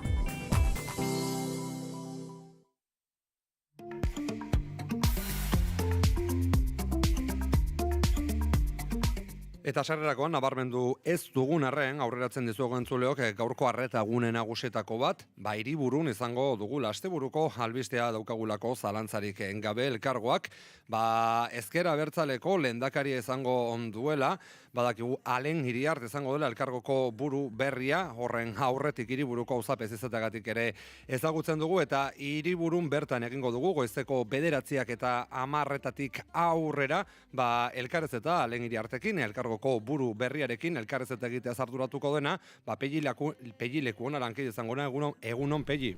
Egunon egoi, egunon entzuleak lehen aldiz, naiz irratiak lehendakari bat elkarrizketatuko du gaurkoan, Hiriburura bidean gaude, Alain Iriart Euskal Hiri elkargoko lehendakari hautatu berria elkarrizketatzeko. Gogora ekarriko dugu nolako izan zen larun bat honetako hautaketa, zerbait adostu ote duen Peio Etxelekurekin, bere babesaren truke eta zeintzuk izango diren, bere lehentasunak 6 urteko agintaldi honetan. Lehendakari izatearen simboloaz ere hitz egingo dugu, eta Iñaki Soto zein Amagoia Mujika gara eta Berriako zuzendarien laguntzariekin, izendapenaren analisia burutuko dugu. Gero arte goi? Gero arte bai, esandakoa entzuleok 9 eta 10 aurrera gutxi gora bera zuzenean galen Iriartekin Hiriburun. Da berri bat berria benetan, euriak idatzi du zeru. Hain zuzen ere, Lapurdin, Baxe Nafarroan eta Siberuan azken urteetan nagusitu den gobernantza ereduari eta indar korrelazio bereziari egin zion atzo erreferentzia Peio Otxandiano, EH Bilduren legebiltzarreko bozeramaleak. Eta beste zenbait konturi ere egin zien erreferentzian, beti ere, bestelako gobernantza eredu batit iraka, Euskal Autonomia Erkidegoko 3 tradizio politiko nagusin artean herri akordioak lortzeko beharra defendatu baitzuen atzo, inor baztertzeko politikarik egin gabe, baina bere taldearen oposizio papera ahaztu gabe. Peio Otxandiano Euskal Herria Bilduren legebiltzarreko buruak Bilbon egindako Europa Tribuna Euskadi Forumean parte hartu du astelehen honetan, bertan berak eta Arnaldo Otegi alderdiko idazkari nagusiak Euskal Autonomia Erkidegoko 3 tradizio politiko nagusien arteko herri akordioen beharra defendatu dute. Ordu arteko legegintzaldearen balorazioa egin du EH Bilduko legebiltzarkideak. Astebete barru 2 urte beteko dira Eusko Legebiltzarreko hauteskundeak egin zirenetik. Beraz, legealdiaren ekuadorrera iritsi gara. Gerra testu inguruak eta bere ondorio sozioekonomiko lazgarriek markatutako unean, hain zuzen ere. Uste dut, momentu egokia dela honako hau, legealdi hau ematen ari denari buruzko balorazioa egiteko eta Araban, Bizkaian eta Gipuzkoan herri gisa ditugun erronka sozioekonomikoi buruzko gure ikuspegia azaltzeko. Otxandianoren gogo eta multipolarra den mundu berri batean oinarritzen da, non zuzenbide internazionalak ez duen zeresanik eta ez jakintasun handia dagoen eraldaketa global bat ematen ari den testu inguruan. Debemos dirigir los esfuerzos a tratar de posicionar nuestro país ante el cambio de era. Se están reconfigurando los equilibrios de poder planetarios a la vez que se produce una aceleración histórica en la transformación de la organización social y los procesos productivos, en un contexto marcado además por una grave crisis ecológica. Este es el mundo que debemos interpretar correctamente. Gaineratu duenez, ziur daude beste hainbat arlotan posible dela lurzoru partekatu bat definitzea, hala nola administrazio publikoaren edo hizkuntza politikaren ezinbesteko modernizazioan, eta euskal estatus politiko berri bat bilatzera ere zabaldu beharko litzatekeela nabarmendu du, argi baitago beharrezkoa dela autogobernu handiagoa, botere funtsa handiagoa, berme handiagoak eta estatuarekiko aldebiko harremana. Tenemos que ser conscientes, y repito, la marcha de las negociaciones da fe de ello, de que este no es el marco jurídico político que necesita este país para hacer frente a los retos del siglo XXI. Necesitamos una relación bilateral efectiva con el Estado. Aipatu behar ere, lehendakaritzak hauteskunde kaldeketa berri argitaratu duela abenduan bezala EAJari garaipena emanez, naiz eta aurreko inkestak 29 eserleku aurreikusten zizkion, eta orain 28 diren. Bigarren indarra EH Bildu izango litzateke beste behin ere, 27 legebiltzarkiderekin geldituz, orain dituen berberak hortaz eta aurreko lanean ere errepikatzen zen kopuru berbera. Itxaso Leon. PSerentzat orain dituen 12 eserleku berak iragarri dira, naiz eta abenduko galdeketak bat galarazi zion. PPek gaur egungo 7 ordezkariak errepikatuko lituzke Voxek bezala, eta Sumarrek gaur egun duen legebiltzarkideak galduko luke.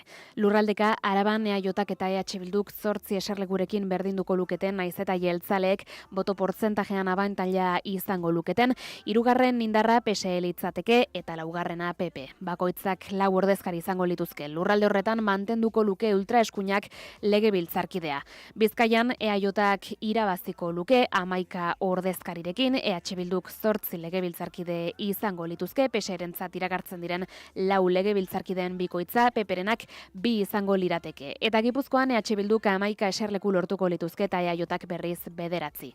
Gainerako barrutietan bezala, PSek 4 ordezkari izango lituzke eta amaitzeko PPek 1 izango luke Gipuzkoan. Informazioaren aria.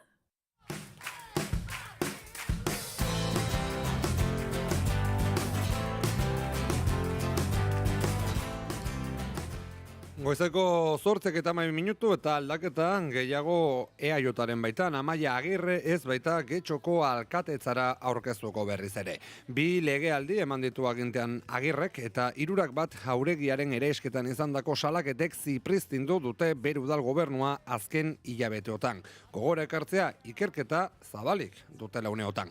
2027ko udal hauteskundetara ez da beraz Amaia Agirre aurkeztuko jeltzaleen zerrendan Getxon Bizkai buru batzarrari eta bere lagunei bidalitako oharrean emandu horren berri. Legealdi honen amaierarekin bere zikloa itxitzat emango duela esan du, ongi hausnartutako erabaki baten ostean. Inigo Ansola Bizkai buru batzarreko EAJko presidenteak esker oneko hitzak izan ditu Agirrerentzat, Getxon egin duen lana nabarmendu, Zelkorreok Irkus Ansotegi jarriko duela EAJak Getxorako alkate gai aurreratu du. 3 bat Algortako jauregitxoaren ereiketagatik esan bezala zalaparta handia dago azken asteetan. 1845 eraikitako jauregitxoak babes berezia zuen, baina udal gobernuko EAJko 2 zinegotzi parte ziren kooperatiba batek ura eraitsi eta luxuzko etxebizitzak egiteko baimena lortu zuen. Orain, auzi hori da ikertzen ari dena epailea. Amaia Agirrek Artea eta Sestaoko gaur egungo alkateek egindakoa egindu beraz, alegia, iragarri ez direla aurkeztuko datozen hauteskundeetara.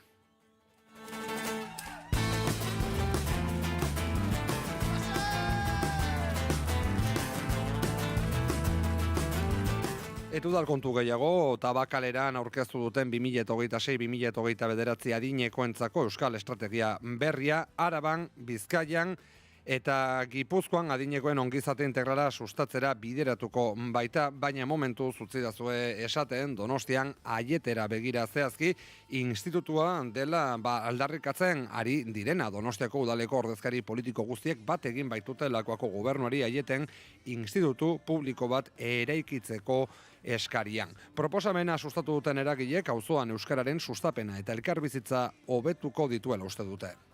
Donostiako udalak aho batez eskatuko du auzoan DBH eskaintza publikoa bermatuko duen institutu bat sortzea, ezoiko adostasun politiko eta soziala dela azpimarratu dute eta aukera paregabea dela proiektua aurrera eramateko. Mozioa joan den ostiralean apirilaren 10ean erregistratu zen eta apirilaren 30 osoko bilkuran eztabaidatuko dute, ekimenak alderdi guztien babesa du. Onartuz gero proposamena Eusko Legebiltzarrari eta Eusko Jaurlaritzari helaraziko zaie 2027ko aurrekontuetan sar dezaten. Gaur egun aieteko ikastetxetik lehen hezkuntza amaitzerakoan derrigorrezko bigarren hezkuntza eta batxilergoa egitera beste auzoetara jo behar dute. Horrek beste auzoetako institutuak betetzeaz gain auzoko giroan eragin nabarmen duela salatu dute. Hala aieteko institutua bai taldeak uste du auzoko familien kontziliazioa, kohesio soziala eta euskara sustatuko lituzkela institutu berri bat sortzeak. Eustaten arabera aieten 0 eta 19 urte bitarteko 3.000 biztanle baino gehiago daude, auzoko biztanleriaren 30% inguru. Datu horrek agerian uzten du hezkuntza azpiegitura berrien beharra. Eta Iruñean Arantzadiko komentuan bizi ziren etxerik gabeko dozenaka lagun bertatik atararazi zituzten atzu udaljabetzako eraikina birgaitzeko lanak aste aldera. Komentua zentro soziosanitario batean bihurtzea aurreikusten da. Goizeko 6:30 aldera gizarte ekintzarloko udal langileak, Polizia Forala eta Iruñako udaltzaingoa Arantzadi komentu zarraren instalazioetara sartu dira, bertan gaua igarotzen ari ziren pertsonei jakinarazi diete asteren honetan bertan hasiko direla eraikina birgaitzeko lanak eta bertatik alde egin behar zutela. Beren gauzak biltzen lagundu diete eta Carmen kalean dagoen Onegin udal jantokiaren egoitzara joateko aukera eman diete, bertan gosaria eta amaiketakoa eskaini zaizkie. Gainera Iruñako udalak hainbat montatako bizitegi baliabideak esaitu dizkie beren egoerari aldi baterako irtenbidea emateko. Txema Mauleon gizarte ekintzako zinegotzi delegatuak prentxaurreko batean azaldu duenez, programatutako jarduera bat da udal jabetzako erekin hori birgaitzeko eta herritarren zerbitzura jartzeko. Zinegotziak eriginaren egoera prekarioagatik istripuak izateko arriskua zegoela gaineratu du. Jakinarazi duenez, kaleratzearen unean 75 pertsona zeuden lekuan gaua pasatzen eta horietatik 51 egunean zehar urgentziazko hainbat dispositibotan birkokatu dituzte. Komentu zarrat birgaitzeko lanak asteren honetako goizean bertan hasi dira jarduketa perimetroa mugatuta eta hainbat ondea makina barrutian sartu ostean. Komentu zarrean zentro soziosanitario bat egongo da errehabilitazio neurologiko eta funtzionalean espezializatua baita egoitza zainketa jarraituetan eta aringarri herrietan ere. Zentroak 33 logela izango ditu eta 5 arlo funtzionaletan egituratutako programa bat eskainiko du. Ospitaleratze eta ambulatorio erregimeneko tratamendu intentsiboko unitatea, ospitaleko kontsultak edo laguntza unitateak, logelak, zentroko zerbitzu orokorrak eta kanpoko espazioak. Informazioaren aria.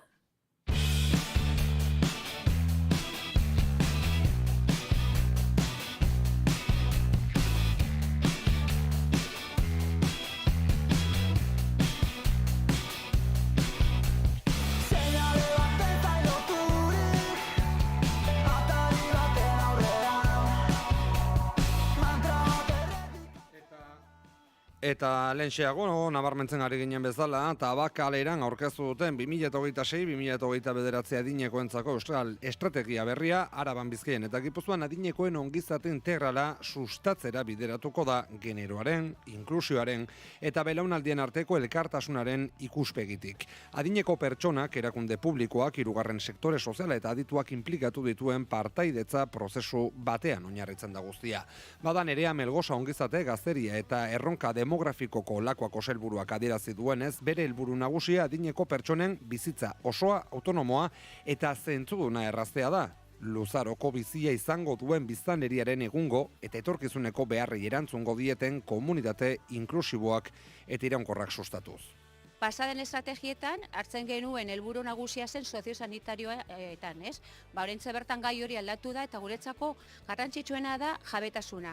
Nola diren gure helduak eta gure nagusiak nora jabetasun hori eraman behar dituzten bere egoera, bizitza egoera guztiari, ez? Eta horretarako ongizate emozionala oso garrantzitsua izango da, osasuna baita ere kultura eta baita ere kirola, ez? Eta duela 5 urte Sopelako joko areto baten aurka protesta egiteagatik auzipetutako 4 herritarrak azkenean ez dituzte epaituko, jabearekin akordioa lortu eta gero absoluzioa hitz egiten dute beraiek. 8 urteko espetxe zigorrak eta 112.400 euroko isun eskaera beraz, bertan bera geratu dira.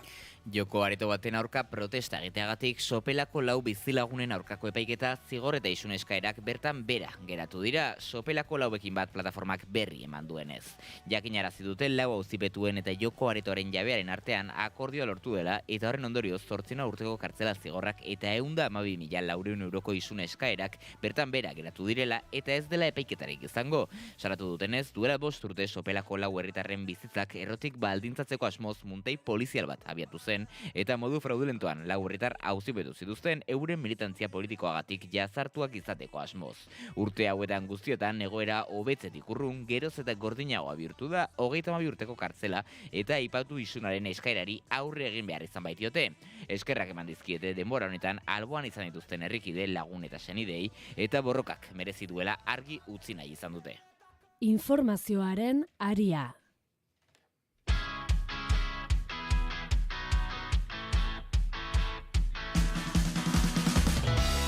Zortziak eta 20 minutu eta ez gaitezen Trebinuz eta bertako herritarrez ahaztu. Argantzonen bildu baitira euskaraz bizitzeko eskubidea dutela aldarrikatzeko. Haur eskolaren eskumenak Gaztela eta Leongo hezkuntza sailera pasa dira eta euskarazko lerroa mantentzen den arren ez dakite zer gertatuko den hemendik aurrera. Euskaraz ikasteko bermeak eskatzen dituzte beraz. Salatu dutenez euskara Trebiñuko berezko hizkuntza bada ere Gaztela eta Leongo administrazioek behin eta berriro gogorarazten diete lurralde horretan euskara ez dela ofiziala. Ez hori bakarrik euskarari ez baitiote aitortzarik txikien ere egiten eta Trebiñarren oraina eta etorkizuna gaztelaniaz marraztu nahi dituztela salatzen dute. 2021 batean Trebiñuko herrietan euskara planak martxan jartzea ere baliogabetu zuten epaitegietan. Era berean ikastetxe publikoan ez dago euskaraz ikasteko aukerarik eta printzipioz Trebiñuko udal haur eskolan euskarazko lerroa mantentzen den arren berriki haur eskolaren eskumenak Gaztela eta Leongo hezkuntza sailera pasa dira familiek eta herritarrek ez dakite etorkizunean nola eragin diezaiokeen honen guztiak haur eskolako euskararen irakaskuntzari. Horregatik neurriak eta bermeak eskatzen dituzten entzungo duguna euskal edo hizkuntza eskubideen batokiko agurnego beka duzua. Haur eskolen inguruan ere oraingoz lerroa mantentzen da, baina gure kezka bada ere euskarak inongo baliorik ez duen departamentu baten menpean geratzen dela, ez? June Astegi eta berriz Trebiñuko herritarra da. Gaztela eta Leongo administrazioek behin eta berriro gogorazten digute gure lorraldean euskara ez dela ofiziala. Euskarari osdiate aitortzerik txikiena ere ematen. Eta gure oraina eta etorkizuna gaztelaniaz margotu nahi dituzte. Eskaria Espainiako Kultura Ministeriora bideratuko dute.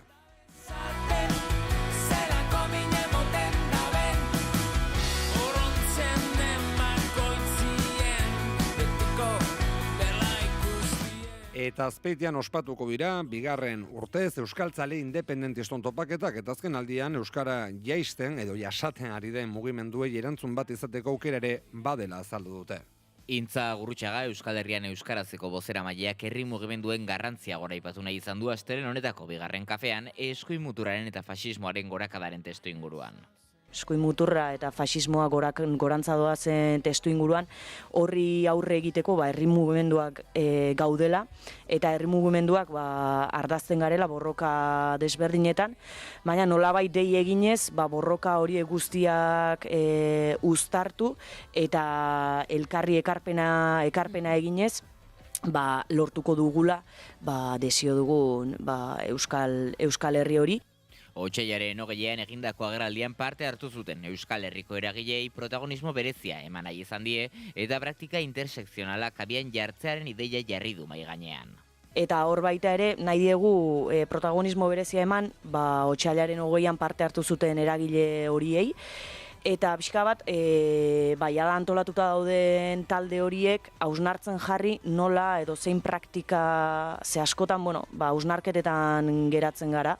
Eta uste dugu interesgarria dela benetan praktika intersekzionalak abian jartzea, eta beraz helburua da eragileok ariketa horretan hori egiten hastea.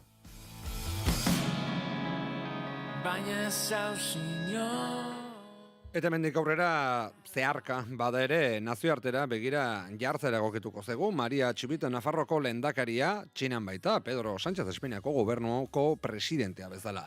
Bertan, enpresari ezberdinekin elkartu da Nafarroako gobernuko burua, eta antza denez lankidetza eta inbertsioan oinarritutako merkatu partekatu bat dute helburu. Erekuntza enpresa handi batekin eta merkataritzaren sustapen egiten duen enpresa publikoekin elkartu da Txibite azken orduetan. Espainiako gobernuko presidente Pedro Sánchez Txinara egiten ari den bideiarekin batera, Maria Txibitek ere alaxe egin du, zehazki azken orduetan CSC izeneko eraikuntza enpresa erraldoieko ordezkariekin elkartu da, baita merkataritzaren sustapen egiten duen enpresa publikoarekin ere. Hauekin industria azpiegiturak egiteko akordio bat sinatu zuten duela gutxi. Maria Txibitek bideiaren garrantzia azpimarratu du. Desde luego eso hace que seamos una comunidad atractiva para poder venir a invertir, bien sea para consolidar ecosistemas, bien sea para terminar de concluir cadenas de valor de los distintos sectores en los que somos potentes e innovadores. Mikel Irujo, ekonomia sailburua ere bidaia horretan dago. Tenemos un tejido industrial que es un orgullo, tenemos no solo el tejido industrial, tenemos ese ecosistema que hemos ido construyendo año tras año de universidades, de forma profesional, de centros tecnológicos, que es lo que hace que la industria navarra sea lo que sea hoy en día, que sea un referente. Nazioartekotzea bultzatu nahi dute Nafarroako enpresetan eta hala Txinako teknologiarekin elkarlanean aritu. Informazioaren aria.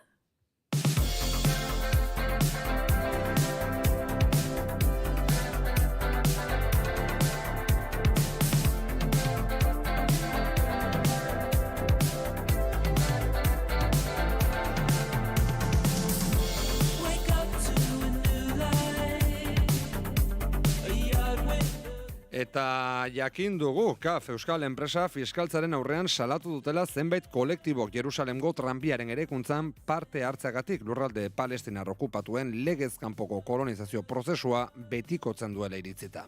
Salaketa jarri duten kolektiboek diotenez, Espainiar zigor kodean ezarritakoaren arabera egotzi diote palestinar lurraldeen okupazioaren babesle izatea. KAFi, Gernika 37 zentre kolektiboan bildu dira hainbat eragile salaketa aurkezteko, tartean Komunitat Palestina de Cataluña Katalunia eta kausa arabiarrarekiko Kataluniako elkartasun batzordea. Fiskaltzaren aurrean aurkeztutako salaketaren arabera, KAFek Jerusalemengo tranbiaren garapenean parte hartzen du. 2019az geroztik, lankidetza puntual batetik askoz aratago doazen ardurekin. Lerro gorria zabaltzeaz, linea berdea eraikitzeaz, trenak hornitzeaz eta berritzeaz eta seinaleztapen energia eta komunikazio sistemak zabaltzeaz arduratzen baita. Horrekin batera, salaketak nabarmentzen du bi lein hauek kudeatu eta mantentzen dituela enpresa bateratu baten bidez, non 150% partaidetza duen 15 eta 25 urte arteko iraunaldia duen kontratuekin. Espainiako estatuak kasu horren gaineko jurisdikzioa duela berretsi dute, KAFek Gipuzkoan duelako egoitza eta salatutako goikargoek Espainiar nazionalitatea dutelako. Salaketa aurkeztu duten kolektiboen iritziz, horrek ere erdigunean jartzen du Espainiako agintarien erantzukizuna nazioarteko zuzenbide humanitarioaren balizko urraketen aurrean jarduteko eta Espainiako enpresak burututako delituak ikertzeko.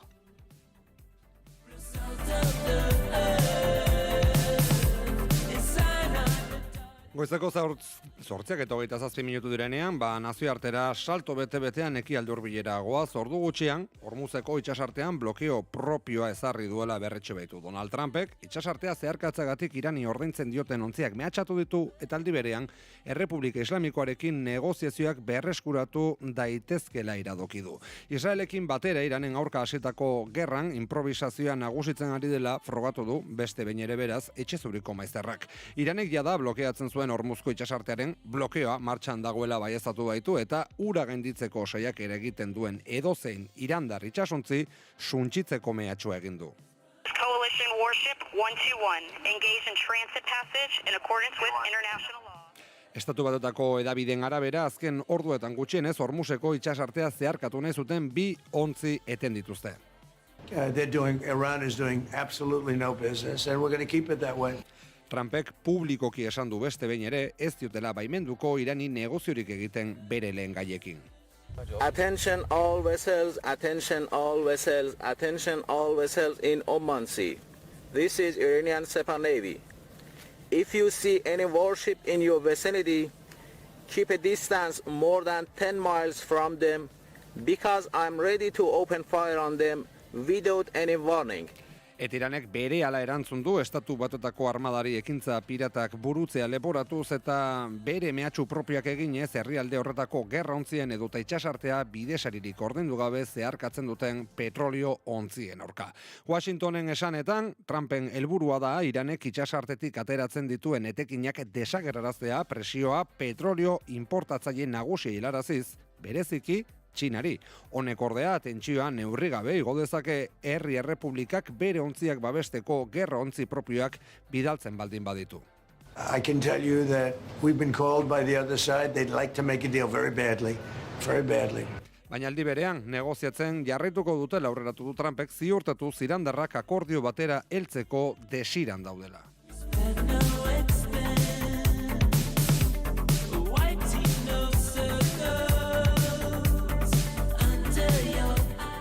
Eta jakin badakizue fronte berriak irekitzen diarduela Donald Trump egunero azkenekoak bazerura begira kaso Leon 14. itasantuari egindako kritikak ez ezik adimen artifiziala erabiliz Trumpek bere burua Vatikanoko buruarekin alderatu izanak polemika handia piztu baitu Estatu Batuetan bereziki fededun katolikoen artean. Trumpen aurrean ez dela kikilduko erantzun dio Chicagon jaiotako aitasantuak. Donald Trumpek bere burua Jesukristorekin parekatu eta aitasantuaren kontra egin du egun bakar batean. I think he's very weak on crime and other things, so I'm not. I mean, he went public. I'm just responding to Pope Leo. And his brother is a big MAGA person and he's a great guy, Louis.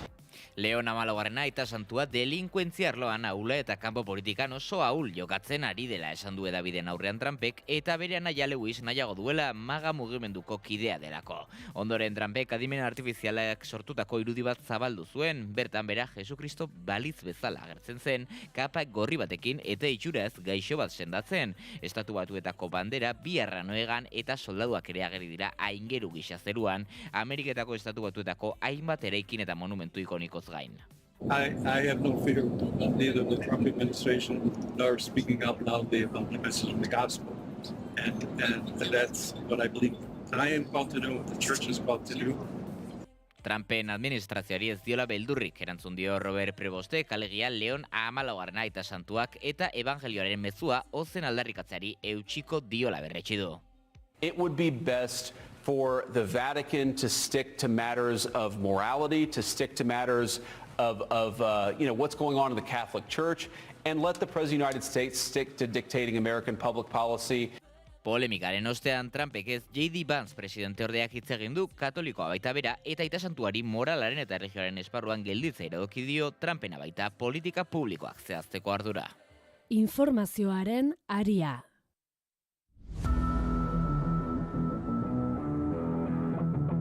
Kirol aria, naiz irratian.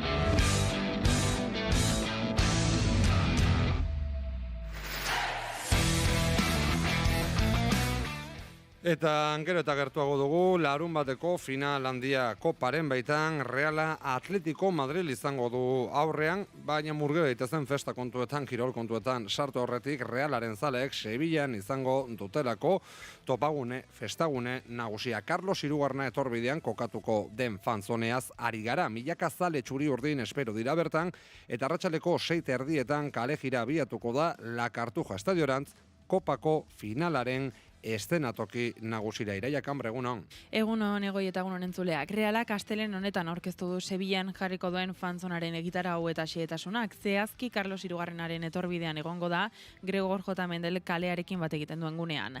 Karpa zalentzako aparkaleku gunetik gertu egongo da eta La Cartuja estadiora 1.200 metro inguru. Fantzona goizeko 11etan irekiko da eta partida amaitu eta ordu betera iritsiko da.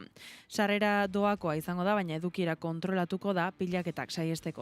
Barruan janari eta edari postuak egongo dira, komunak, aurgunea, lehen sorospen postuak, mugikorrak argatzeko entxufeak eta bazkientzako arretagunea. Eta nola ez, musika manaldietarako agertokia, Sua Enparantzak eta Mikel Bermejok aurkeztuta.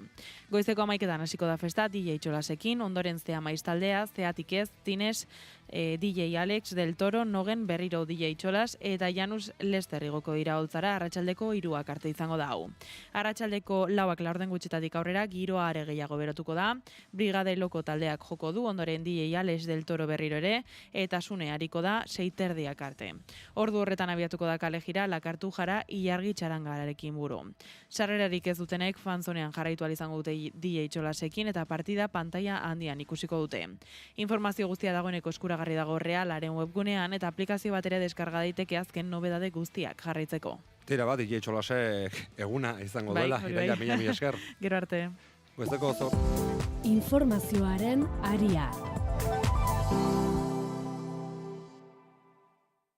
Etxean berrikuntzak egin behar dituzu? Behar duzun guztia daukagu. Sukaldeak, bainugelak, zeramika, armairuak, leihoak, zoruak, ateak, denetarik leku bakar batean. Alkain Hondarribia eta Alkain Astigarraga. Erantzunik profesionalena eta aholkularitarik onena mota guztietako etxeetan espezialistak direnen eskutik. Bai, Alkainen!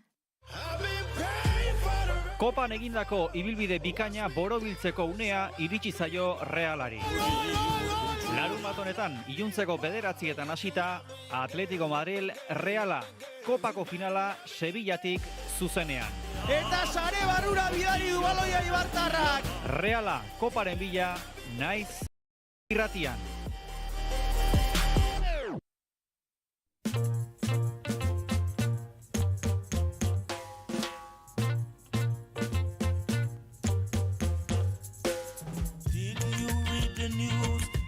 Daily paper people, the reggae fever is good. The reggae fever. Kaixo naizale, kaixo regezale, berriro gaixotzen hasteko prest.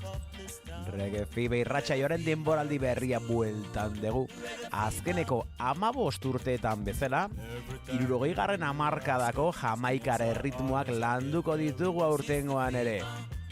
Ordukoak eta gaur egunekoak. Euskal taldeak agenda ere topatuko duzu gurera hurbiltzen zarenean. Zita berria ostegun gauerditan izango da.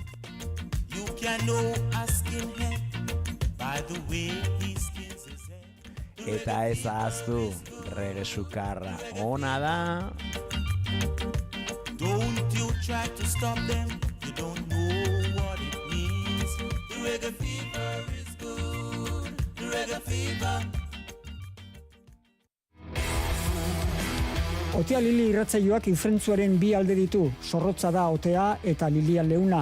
Pentsamenduaren alderik muturrekoenetara joan nahi dugu. Sega zorrotza pentsamenduaren hausnarketak azalera ekartzeko. Otea Lili saioan, Ritxi Aizpuruk musikariak gonbidatuko ditu astero. Musikaren eta bizitzaren argi ilunetaz hitz egiteko.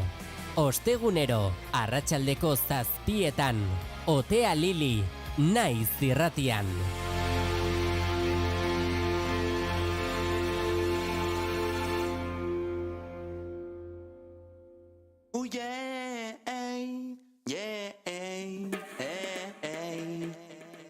Ez alda nahiko, baina eskentzen didate gehiago. Nik diot berriz ez alda nahiko, beste pixka tartea nahiago.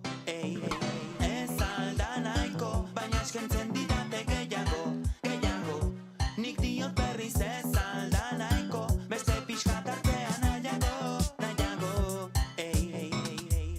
Hartu zazu bat proba doain, gure sarean zaude sartua orain, hirubiren prezioan, baina ni bakarra erostera nindoan. Marketina asmatu zer dago maletinan, lehen parrilla orain fida gure boletina, izkera militarra azukrezko poltsatxotan. Ta ez dakit zergatik, horrek liuratzen nau, arraian dinaia baina txikia naiz gaur. Badakit aldatuko da bihar, estek baino azkarrago igeri egin behar. Ez alda nahiko, baina eskentzen didate gehiago. Nik diot berriz ez alda nahiko, beste pixka tartea nahiago. Ez alda nahiko, baina eskentzen didate gehiago. Nik diot berriz ez alda nahiko, beste pixka tartea nahiago. Bizikiden begirale, morala gorde, kontzientziaren gainetik gakoa ordek, amesten zabiltza boterea lortzen, alternatibak sortzen, pentsatzen egon ordez. Apokalipsia ez danean distopia, pasatako garaionak danen historia. Moztu zazu tarta, hartu zure txanda, zatia jan imaino lehen zure eskutan estanda. Erlantzontan bakoitza da bil bere txokon, erreginatik gertu hobe besteak hor konpon. Astoaren ahorako ez dago ez dirik, arrantza egin etekina sortzeko soilik. Ez alda nahiko, baina eskentzen didate gehiago. Nik diot berriz ez alda nahiko, beste pixka tartea nahiago. Ez alda nahiko, baina eskentzen didate gehiago. Nik diot berriz ez alda nahiko, beste pixka tartea nahiago. Bakarkako iraultza ez da iraultza, aukeratu materia ala espiritua, individualismo eraberritua. Paradisua izateko infernua behar da, ta ez nuen nahi, zindagizut ez nula nahi, goian egoteko norbait azpian behar. Goizeko 8:40 minutu ditugunean, jar dezagun martxan astearte honetan, kutsu zatigatua hartuko duen analisi maila lehenik eta behin agurtu ditzagun gure bideideak gaurko honetan, Iñaki Soto eta Magoia Mujika, Gara eta Berriako zuzendariak, egunon bioi, zer moduz? Egunon. Ondo. Ondo. Bai. Asteburu ongi? Primeran. Bai. Joia Magoia. Bai.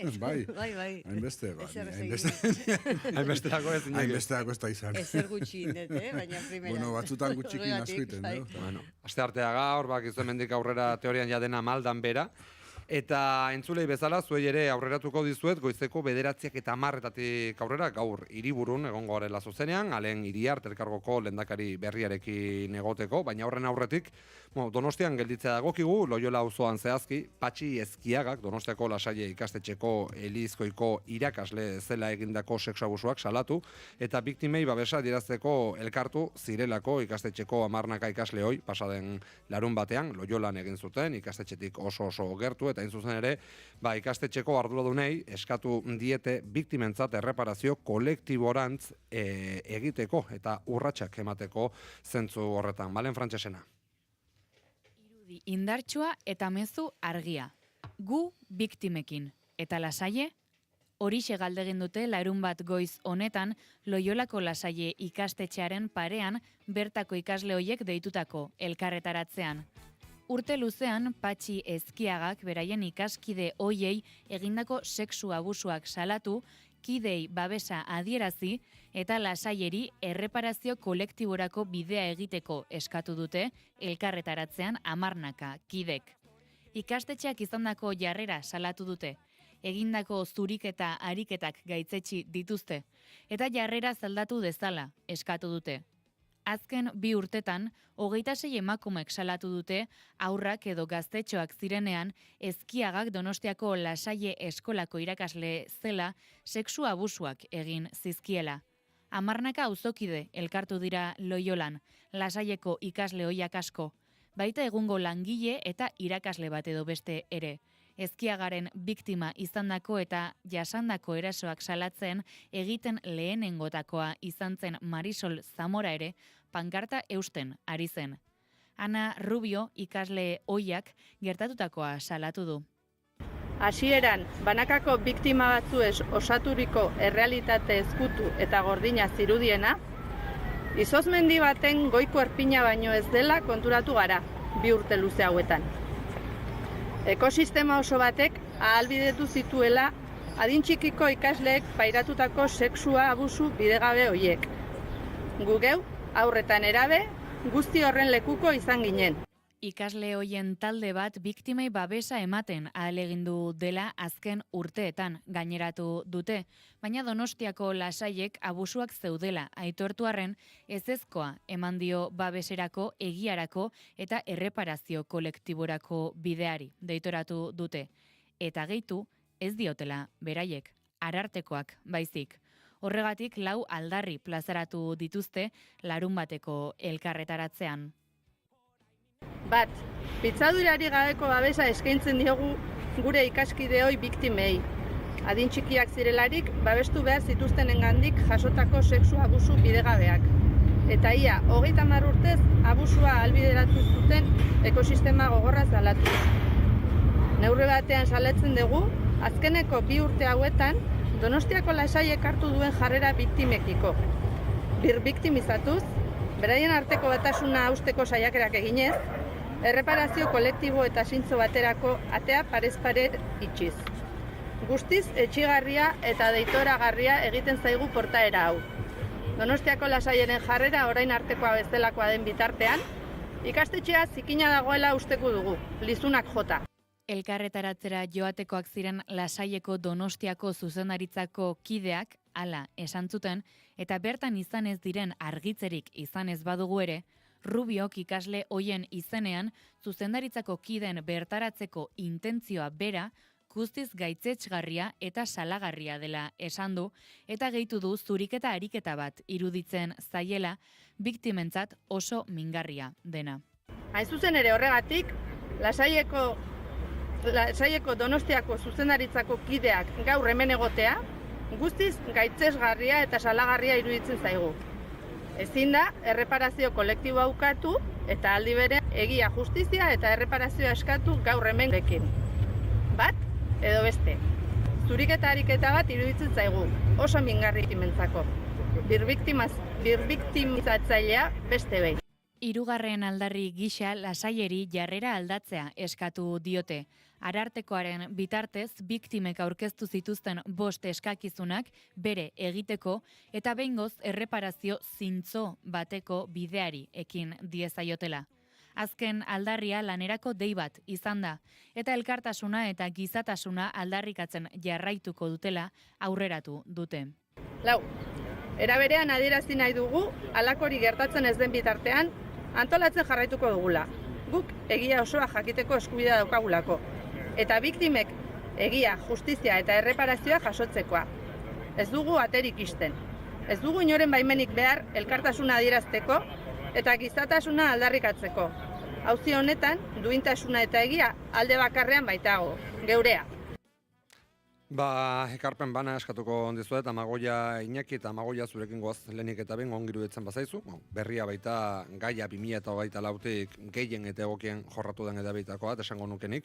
Aurreko guneko leloa oso adierazgarria, gu biktimekin eta lasaie ikastetxera begira, abandonatuta sentitu diren seinale. Bueno, nik ezkia esan ez dut oraindik oso ondo ulertzen lasaileren jarrera zein dan, ez?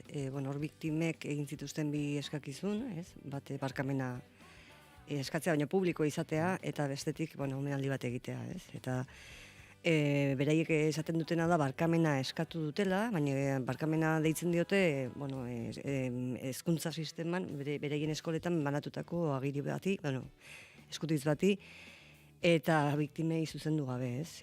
Saiatu dira biktima bakarka hartzen baita eta barkamena nola eskatzen, baina eskatzen dutena da erreparazioa, eta erreparaziorako emaitza izan behar du publikoa eta kolektiboa.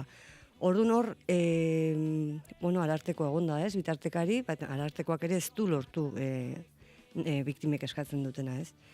Eta hor, nik nahi okurritza egitena da, arartekoak ez badu lortu, agian hezkuntza sistemak ere, hezkuntza sailak ere egin beharko lukela alegin bat ez dakit egiten nahi dian, baina kontzertatu da neurrian eskola, iruditzen zait hor, zer egin bat badagoela. Hortaz aparte, iruditzen zait baita ere, Eliza Katolikoak gaur egun oraindik ze impunitate daukan, ez? Horri erantzuten diola iruditzen zaitela sailaren isiltasunak. Eta, nik uste horre eskandalua dela, gaina, esaten dute biktimek ekosistema bat zeola, ez? Publikoa zan, jakina zan, hori gertatzen nahi zala, ez? Eta jakina da, gaur egun lasailek ez daukala hor eskurik, hori pasazan, eta horrengo lasaile ez da ordukoa. Baina bai da erantzule. Gertatu denari eman behar dio erantzun bat. Eta isiltasun horrek egiten duna da, azkenean, denbora pasala, oraindik ere mina areagotzea, ez? Ze erreparazio beharrezkoa da, min hori bintzat, lasaitzeko edo ez arintzeko, ez kentzeko, baina bai arintzeko. Eta gero, azken gauza bat esango nuke, dara oso, arrotzeko modukoa biktimek izan duten ausardia, eta gertatzen danari ematen zaizkien erantzuna, ez? Ze azkenean, horre banaka zizian kasuak ematen da, 26 dia, eta 26 hori ezarago, ikusten da azkenean horre jarduteko modu bat zala, eta iruditzen zait gaina, gaur egun askotan esaten diegula biktimei, ez? Zergatik ez zen duten lehenago salatu, ez? Eta berriz ere biktimengan jartzen dugu horre errua, ez? Eta pentsatu behar dugu, biktima horiek nerabe eta ume batzuk ziala, eta ezkiaga zala, gizon bat, apaiz alguztidun bat, irakaslea, kanpoan sekulako izena zeukana, eta nola hori aurre egin, ez? Nola holako predikatzen duen persona, ez? Ontasuna eta katolizismoa predikatzen duen persona batek nola dauka ezkutuko alde hori, ez? Eta hori biktimek ikustea, biktimei eskatzea, nahi iruditzen izugarria. Ongiru bitzen bat zizue, Patxi Ezkiagaren figuran ere sakonduko dugu, eta zenbatekoa zen bere erakina, ez bakarrik hezkuntza munduak, baizik eta baita mundu kulturalean, Euskararen arrotik ere, eta horrek kaso nolabait emandako babesa edo zigorgabetasuna, baina Iñaki zuri lasailekoen jarreraz ere galdetu nahi dizut, ez ezagun ahaztu, mundu osoan zehar zabautako kongregazio katolikoa daukagula, milak eta milak ikaslerekin mundu osoan zehar, hortaz Donostiko ikastetxearena ezakit salbuespenezko kasutzat jo daiteken, beraien jarrera hori, nolabait ere justizia eta erreparazioari bide eman nahi diotela esan, baina era berean erreparazio kolektiboari bizkarreman edo horri uko egin, ezakit, uste duzu posible dela eskola modu individual batean horrela jardutea goitik jasotako hildo bat gabe? Ez. Iruditzen zaite, ikusi dut asko esaten Lasaie Donostia, eta ez zait guzti zuzena iruditzen. Iruditzen zaidala politika instituzional bat. Ez diola erantzuten zentro bateko zuzendaritza bati, eta dela ondarearen kudeaketa zital bat. Erabat zikintzen duna bere zentroen egiteko heziketa lana, eta ulertezina, baina oso konstientea, eta zentzu horretan, iruditzen zait erabaki bat dela, ez dela zerbaitola, ulertezinak egiten zaizkigun gauzak askotan pentsatzen dugu ez diotela erantzuten noraiteko argudiak eta razional bati. Eta nik uste dut beraiek hortan uste dutela irabazten ateatzen diela horrekin. Beren ikastetxearen posizionamenduan, beraien prestigioan, edo analakoan, ze azkenean lasaie prestigioaren arabera funtzionatzen duen zentroa da ere. Hori da, bueno, nik ezautzet, zarauzkoa, eta hori da saltzen dutena, ez? Eta gezurra dirudi, porque egia da, aldiro gauzak gaizki egiten dituzten hontan, eta adibidez, niretzat oso deigarria da, adibidez, arartekoari kasorik ez egitea. Arartekoaren auzian, biktima guztiek esan dute bere jokabide izan dela oso zuzena, oso ondo jaso dula bileretan atea den hori, oso sensiblea izan dela, eta eman dituen ebazpen horietan oso ondo jasota dagoela biktimen gogo, erreparaziorako gogo integral, emozional hori, ez bakarrik instituzionala, korporatibo edo, hola, ez? Ze, kristaua bezala ere jakin beharko lukete, ez dela nahikoa barkamen askatzearekin, horrek beste gauza batzuk ekartzen dituela, ez? Eta oso harrigarria da, baina egia da, berbiktimizatu dituzte, gainera oso nabarmena da, manifestaziora juteko borondatea zeukaten, ez? Bilera batean, esatezu, ez du egingo eskatzen diasuna, eta aldi berean, azkeneko puntuan esaten. Baina joango gara zure manifestaziora esatea oso kontra gaudela. Kontra zerena, egin dugunarena. Ez, gu ez gara arduradun. Ez, beste batzuk zian. Ez, baina orduan ez du egingo. Da izugarria. Eskola kasunetan, zuen ustez, zer ari da babesten? Zuk aipatu duzu ustezko excelentzia irudi hori, baina akaso 2026 garren urtean, bete-betean gaudenean, ez ote dio honek lasaiari kalte gehiago mesede baino egiten? Ez dakit, beraiek pentsatzen dut nik neurtuko zutela. Donostiko lasailen gertatu dana, ez da Donostiko lasailen bakarrik gertatu. Eta, horre azkenian nik uste dut, Eliza Katolikoak hor badaukala jarduteko modu bat, eta horri erantzuten diola lasailen erantzunak. Nik pentsatzen dut, lasaileko ikastetxeetako irakasle asko ez diala oso eroso egongo beraien erantzunarekin. Eta segurazki ezingo dutela, ez? Nire iruditzen zait behintzat, ez dut zuzenean inorekin irakasle batekin hitz egin, baina iruditzen zait oso deseroso egongo diala, goitik datorren agindu bati erantzun beharko diotelako pentsatzen dut. Azkenean Eliza Katolikoak oraindik ere sekulako botere dauka, eta biktimekin eukidun, sexu abusuekin eukidun jarrerari erantzuten dio honek ere. Nik ala ikusten dut behintzat. Patxi Ezkiagaz, biktimen salaketak irakurri edo entzun baldin badituzue, argi gelditzen dena da, batzegoela sistema bat, ezarrita, hamarkadez mantendu zena, beste modu batera esan da, ikasle gehienek bazekitela nola jokatzen zuen Patxi Ezkiagak, baina era berean, lehen osan dugu, ez? Eskola horretan bertan, baina hortik kanpo ere, mundu kulturalean, zuen pisua garai batean eduki zuen eragina, eta bitxia esan behar nuen, baina errealitate bat ere, bada nola prestigio horrek babesgabetasun egoera bat eragin zien hamarnakan eski urte askotan zehar. Eta igual hor ere, beharrezkoa da egitea hausnarketa kolektibo bat, gizarte osoena eta gure aldetikan, edabideen ikuspegitik baitere. Nik uste dut depredadore klase bat dela, ez? Daukana, azteko manipulaziorako gaitasun bat, inteligentzi bat, sistema hori antolatzen du daukalako, talento bat, ala ditu albazaio, ez?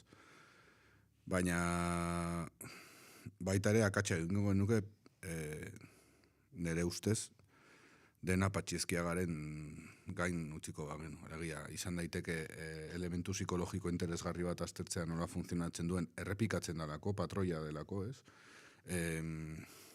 Violentzia matxistaren auzian harrigarria da ze puntutaraino perpetradoreak, alegia erasotzaileak patroiak behin eta berriz berdin erabiltzen dituzten. Eta biktimen kasuan, entzuten dutenean beste batek nola jokatu duten, harritu egiten dira, pentsatzen zutelako hauneri egin dit nola egingo dio beste batek. Inolako harremanik ez daukana berarekin, klase sozial desberdin batekoa, beste etnia batekoa, beste hizkuntza batean, beste ez dakizen, eta patroi horiek errepikatu egiten dira. Baina errepikatzen diaz, botere sistema baten barruan ematen direlako. Eta botere sistema horretan gizonok daukagu privilegio bat, eta hori baliatzen dugu elementu psikologiko errepikako roien bitartez, baina sistemari esker.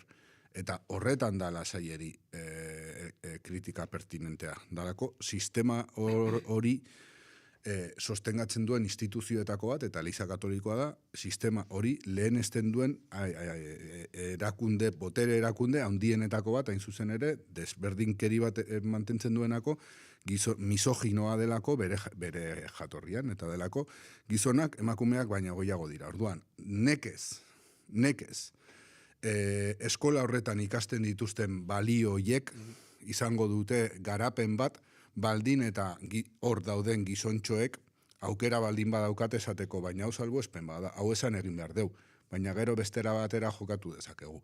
Eta hori da, oso katolikoa, oso patriarkala, oso machista, eta ikusi dugunez oso donostiko lasaiekoa, bai. Beste alde batera begiratzen, bai. Bai, ez Eskiagaren kasuan eta Eskiaga bezalakoen kasuan, ez dakit gaur egun irakasleek daukaten alako ez dakit ikuskera edo alako, garai batean behintzat irakasleak zian zerbait, ez? Eta zerbait hori izan, errespetuz tratatu behar genitun, oso jakintudunak zian, ez? Eta orduan, olako pertsona bat gero gaina Eskiagak kanpoan ere zeukan sekulako izena, harremanetarako oso karismatikoa zan hori da, ez? Eta orduan, hor harrapatze zituen denak, gizon, bere burua asko maitezun gizon bat zan, ez? Orduan, horren aurrean beste guztiak eta ikasleak zesanik ez, botere horren aurrean txikiak gelitzen dira, ez? Baina ezin dezu, ume baten ikuspuntutik, olako pertsonal guztidun baten aurrean ezin dezu pentsatu ere egiten nahi zaizuna txarra dela, ez? Konturatzen zean arte, zaidan egiten, ez? Garai batean ere, gaur egun nolabait nahiko baita harinkeriz edo atzera begiratzen dugu eta esaterakoan gaur egun irakaslei autoritate guztiak kendu zaiere eta esatera, ez ni txikia nintzenean irakasleak edo zer egin zaken gurekin, indarkeria fisikoa klasean bazeon, badirudi nolabait erditxantxetan edo nostalgiarekin esaten dugula, baina mein handi baten baitere errepresioan oinarritutako sistema bat edo indarkean oinarritutako sistema bat ezkutatzen du horrek. Ez dakit, nik errespetuan irakaslei, baina nahi irakasle batek ez dite, behin matarraileko bat eman zian batek, eta amak esan zion, amaren gana junitzen da esan zian, arrazoi okikuzun, baina hori pasarte isolatu bat izan zane, baina esan egit, eta gaur egun ere, segurazki errespetu hori badago, ez dakit, esaten da, gaur egun salatzen dituzte irakasle, hori ere hartu beharko da pintzekin, ez dakit iruditzen, hainbeste, ni bintzat, ez naiz lasailenen nibili, ez dakit. Baina ikastoletan nik ez dut hori sentitu, eta nik urte batzuk badauzkat, orduan ez dakit. Bai, hezkuntzari buruzko gogoeta bat ere bultzatu beharko luke honek guztiak, eta ziur asko topatuko oinateke, ezagutzen ez ditugu fenomenoekin, baina uste dut ez dire, gauza batzuk beste garai batekoak dira lasaieko kasuntan, eta beste gauza batzuk oso gaurkoak dira, eta hezkuntza aldatuko zan, eta autoridade hori aldatuko zan, baina patriarkatua sofistikatu inda, ez da aldatu, inda sofistikatu, orduan kontuz. Bai, baina irakaskuntza makarrik. Ez. Irakaskuntza leku guztitan, ez? Hori da. Goizeko bederatzetara heldu gara, ongiru detzen bazaizue, utziko dugu momentu zementxe, analisi maila eta guazen azken ordukoekin. Informazioaren aria, naiz irratia. Eta aipatu behar, Aitor Zabalgoge asko, abendur arte mugarik gabeko medikoak gobernu zanpoko erakunderen larrialdietako koordinatzaileak, ohartarazi duela Gasteizen Gazan dagoen suntsipen maila ikaragarriak lurraldea ez duela bizigarri egiten. Honez gain, 2 hilabetetarako mediko hornidura bakarrik gelditzen dela ohartarazi du. Lander Martínez, egun on. Egunon egoi eta egunon, entzuleok, 72.000 eriotza baino gehiagoren, ondoren eta Israel betetzen ari ezten sueten baten testu inguruan mugarik gabeko medikuetako larrieletako koordinatzaioiak Gazan dagoen suntsipen maila hain handiak eremuan bizitzea guztiz galarazten duela salatu du. Gasteizko udalak antolatutako hitzaldian zabalgogoezkoak salatu du gobernuz kanpoko erakundeak irtenbiderik gabeko kale batean daudela ezin dute eta nortasun juridikoa eskuratu Israelen eta ondorioz ez dira legezkoak herrialde sionistan.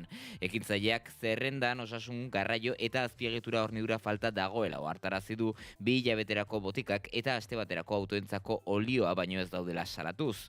Azpiegitura aldetik zutik jarraitzen duten eraikinak dozenatan zenbatu daitezkela nabarmendu du txikizioak eraikin gehienei eragin baitie eta gainera ez dago ez argindarrik ez edateko urik. Israelek egunero pertsonako 25 litro ur ematen dituela esan du, baina ur hori garraiatzeko odiak bombardaketen ondorioz suntsituta daudela salatu du. Zabalgogoezkoak mugarik gabeko medikuek eta beste gobernuz kanpoko erakundeek emandako laguntza humanitarioa tirita bat direla esan du eta bere bokazioa une kritikoetan laguntzea dela. Dena den epe laburrera Gazako bizi baldintzak izugarriak direla esan duen arren beharrezko neurriak hartuz gero normaltasuna berreskuratu litekela iritzi du eta gogora ekarri du suetenaren testu inguruan palestinarren gainean egunero bombak erortzen direla. Eguraldia eta trafikoa naiz irratian. Sartu behar ez denuen rafaga lehenik eta behin, eguneri neurri hartu behar diogulako, ikuste egun zintzutien eguneko itzordun nagusiak, itxaso Leon egunon. Zulei ere, aste arte honetarako aurreikuspenen artean, Josu Aztiria EH Bilduko legebiltzarkideak Davideekin topaketa izango duela, enplegu publiko legearen egoeraren berri emateko, erakundeetan euskara eskakizunei segurtasun juridikoa emate aldera. Gasteizko legebiltzarreko batzordean sufluvialaren aurkako plataformak hartuko du hitza, baita Elgoibarko altzolan geltokia bai plataformak ere, Eneko Gerrika Beitiak eta Ibon Meñikak bestalde apirilaren 25ean Donostian egingo den manifestazio nazionalaren inguruan hitz egingo dute, genozidorik ez, gerrarik ez lelopean, UEMak esnatu dinamika aurkeztuko du 17 eragilerekin batera, Orion eta Espainiako gobernuak Eibarren plaka ipiniko du memorialeku izendatzeko. Podemosek berriz ekitalia egingo du Irungo Avenida Zubian, Errepublikaren eguna delata. Erorien monumentuaren eraistearen inguruan ere elkarretaratze memorialista egingo da gaur babes sindikalarekin. Gainera, hau ere memoria arloan Ana Ollo, Nafarroako gobernuko bigarren presidente orde eta memoria kontseilariak La Maestra antzezlana aurkeztuko du Nafarroako Memoria Institutuaren eskuelas kon memoria programaren baitan. Sartagudan EH Bilduk omenaldia egingo die Nafarroako frankismoaren eta errepresio fasistaren biktimei eta ekitaldia egingo du berdinen arteko Euskal Errepublika bat aldarrikatzeko. Arantza diren ustutzea dela eta hainbat kolektibok elkarretaratzea deitu dute bestalde arratsaldeko 7etan eta ekonomia kontuetan besteak beste martxoko KPIa ezagutuko dugu, Tubos Reunidoseko Amurrioko zein Trapagarango langileek mobilizazioak dituzte astearte goiz honetan eta Euskal Autonomia Erkidegoko elkarrizketa sozialaren mailak bilera izango du. Etxetik kanpo Espainiako estatuko migrazio erreforma espero da eta kitxen kasuaren inguruko adierazpenek jarraipena izango dute. Kulturarekin amaitzeko punto de vista jaialdiaren aurkezpen hartuko du Baluartek, Juan García Garmendiaren erbeste eleberriaren aurkezpena ere espero dugu, baita Piztu Plaza kultur jaialdiarena ere eta azkenik Xingar Feria Baionan Janren Etxegaraik zabalduko duelarik. Horiexek eta gehiago, eguerdiko 12tik aurrera Itxaso Leonekin informazioaren ariaren bigarren edizioan, gero arte Itxaso? Gero arte goi. Etoren guazen informazio praktikoarekin. Eguraldia eta trafikoa naiz irratian. Ander, nola dituko Euskal Errepideak goizeko tenore honetan? Uneotan ez dugu aparteko gertakaririk nabarmentzeko egoi lasaitasuna Euskal Errepideetan. Jarrai dezala eta arretaz gidatu zazua mesedez Donosti inguruan, zertxo bait goibeldu zaigu eguna, hemenka odeiak, odei altuak ikus ditzakegu, euri konturik ez momentuz behintzat, xetasun gehiagorekin eguraldiaren berri ikeri barruzea muruak. Eguraldiak egonkortzera egingo du astearte honetan. Goizean, odeiak eta ostarteak tartekatuko dira lurralde osoan, odeiak beti ere ugari gauak izango dira ipar partean, eta bertan ez da baztertu behar oraindik mendikontraren batean bereziki tantaren bat botatzea, hala ere euskeria izango da eta gehienan ateri utziko dio. eta lurralderen hego isurialdean gainera ostarte politak nagusituko dira. Arratsalde partean aldiz pixkanaka mendebaldetik barrena, hor mendebaldean bereziki hodeiak ugaritu egingo dira, Bizkaian eta Araban, eta bertan eta bereziki Araban ez da baztertu behar azken orduetan euri zaparradatxoren bat botatzea, baina oso gutxi botako du eta leku gehienetan ateri egongo da. Aldiz gainantzeko lekuetan, Gipuzkoan, Nafarroan eta Ipar Euskal Herrian hodeiak eta ostarteak eta eguraldi lasaia nagusituko dira. Haizeak goizean aldakorantzean joko du, baina tarteka kostaldean hego ukitu bat izango du eta hego isurialdean iparraldekoa, arratsaldean ipar haizea lurralde osora zabalduko da eta bolada zakarrak utziko ditu lurraldearen hegoaldean. Temperatura minimoek behera ingo dute eta bereziki barnealdean temperaturak hotzak izango dira. Minimoak 0 eta 10 gradu bitartean errendituko dira eta bereziki Nafarroan eta Nafarroa erdialdean eta Altu Xamar dauden lekuetan izotz puntu bat izango da. Maximok aldiz nabarmen gora ingo dute, Kantauriar isurialdean 16 eta 19 gradu bitartean joko dute goia eta hego isurialdean aldiz 14 eta 20 gradu bitartean temperatura maksimoetan freskoenak, Araba eta Nafarroa erdialdean neurtuko dira, altuenak aldiz Erriberan. Informazioaren aria. Euskotrenek jakinarazten du. Apirilaren 18an denok Realarekin. Euskotrenen zerbitzu bereziak Donostiako jaigunera hurbildu eta finala zale txuri-urdinekin bizitzeko. Informatu ordutegiez, webgunean eta aplikazioan. Euskadi ondo mugitzen da. Euskotren. Eusko Jaurlaritza. Euskadi berria. Kultura eta hizkuntza politika sailak hizkuntza politikarako sailburu ordetzak diruz lagundua. 10 minutu gutxiegi dira disko batek atzetik duen lan guztia azaltzeko. Musikaria. Egunero, eguerdiko 12ak eta 4 eta gaueko 10etan. Naiz irratia. Gaur egun, sare sozialen bitartez, gure eskura dugu bila gabiltzan hori.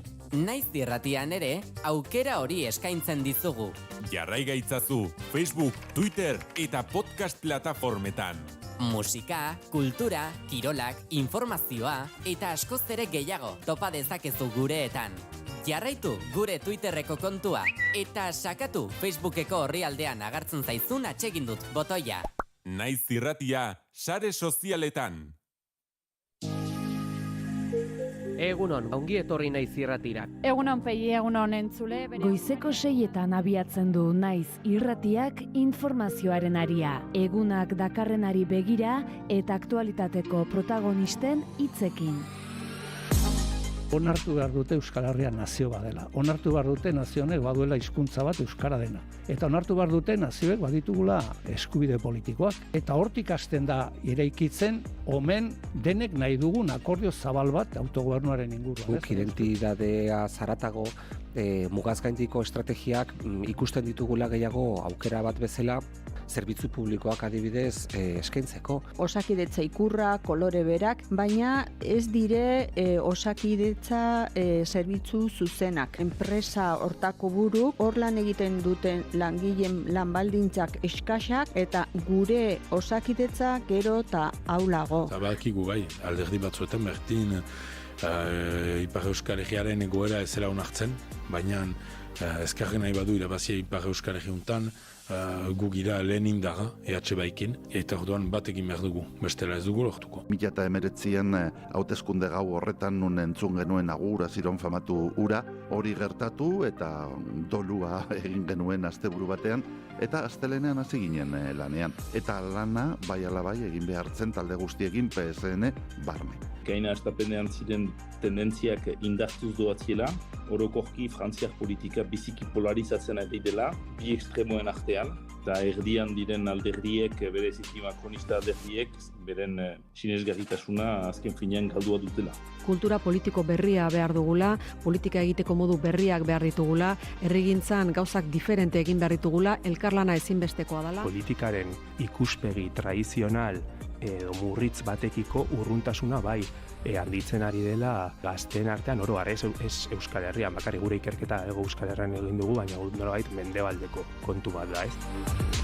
Eguna jakin beharreko guztiekin abiatzeko informazioaren ariaren lehen edizioa astelenetik ostiralera goizeko 6tatik 10etara.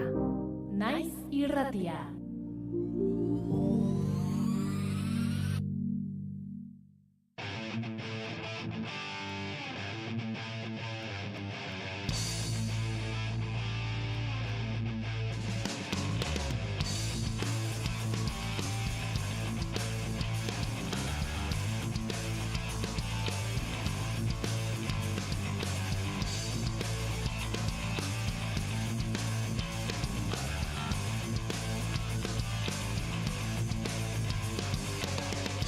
Amatxone garrez segi eskero, Malkoz bustiaz aitaren gutunan, Arkezingo du berriz irakurri, Zenbat eta zenbat maite duguna.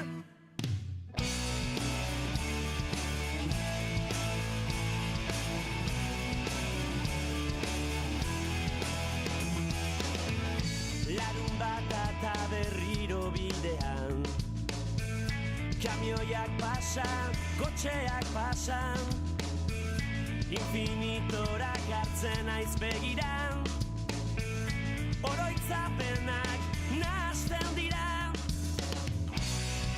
40 minutuz, milaka taupada, begietara, begiratzean, hitz egin gabe ulertzen zaitut, kristallodiak ezin du aita, gure irribarra inoiz gelditu. Iragana ainurrunta ainurbil, hitz egindakoak denako goan, itxas haizea usaindu zurrutin, lurra rotzonekin pernua dirudi. 40 minutuz, milaka taupada, begietara, begiratzean, hitz egin gabe ulertzen zaitut, kristallodiak ezin du aita, gure irribarra inoiz gelditu.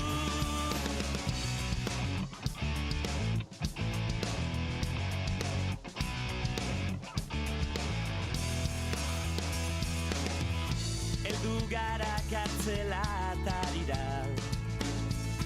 amets gaiztoen kaiola hotzeran, oiuka dabiltza gizon urdinak, sumindu nahian gure odola. 40 minutuz, milaka taupada, begietara, begiratzean, hitz egin gabe ulertzen zaitut, kristallodiak ezin du aita, gure irribarra inoiz gelditu.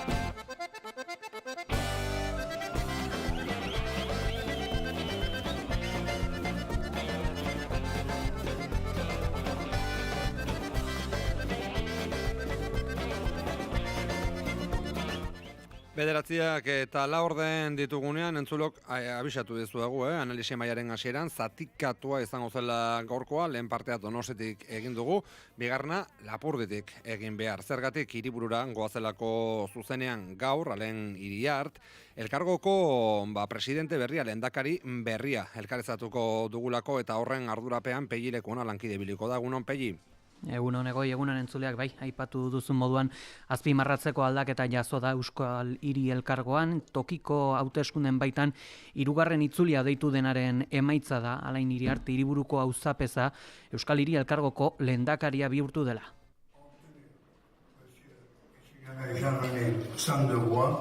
Monsieur Iriarte Alain, 101 voix. Monsieur Iriarte Alain, ayant obtenu la majorité absolue, est proclamé président de la communauté d'agglomération Pays Basque. Balen itzulian Janren Etxegarai, lehena heldu bazen ere Alain Iriarte abertzaleak lorturiko emaitzak partidari buelta emateak harri du, hori bai, Peio Etxeleku jeltzaleak alde batera egin izana erabakigarri izan zen, bigarren bozketan atzera pauso eman eta EH Baiko kidearen aldeko botoa iragarri zuen. Lago eta gaien artean, inork ez zuen erabateko gehiengoaren langa gainditu. Lehenengo itzulian, lago eta gai izanik, espero ziteken emaitza da. Janren Etxegaraik 98 boto eskuratu zituen, Alain Iriartek 80, Peio Etxelekuk 58 eta Pascal Eselierrek bakarra, 4 boto zuri eta baliogabe bat izan ziren. Emaitza ezagutu ondoren, bere botoa baizik jaso ez duen eskuin muturreko hautagaiak albo batera egin zuen. Alain Iriartek aldiz, atxeden aldia eskatu zuen. Gelara itzuli zirenean, etengabeko kalakaldietan segitu zuten hautetxiek, giro beroa sumatzen zen. Etxelekuri dagokionez ez zuen esperotako sostengua lortu Etxegarairen kontrako lehenengo buruz-buruko honetan, baina kanboko auzapezak bildutako botoak aldiz urrezko balioa hartu zuten.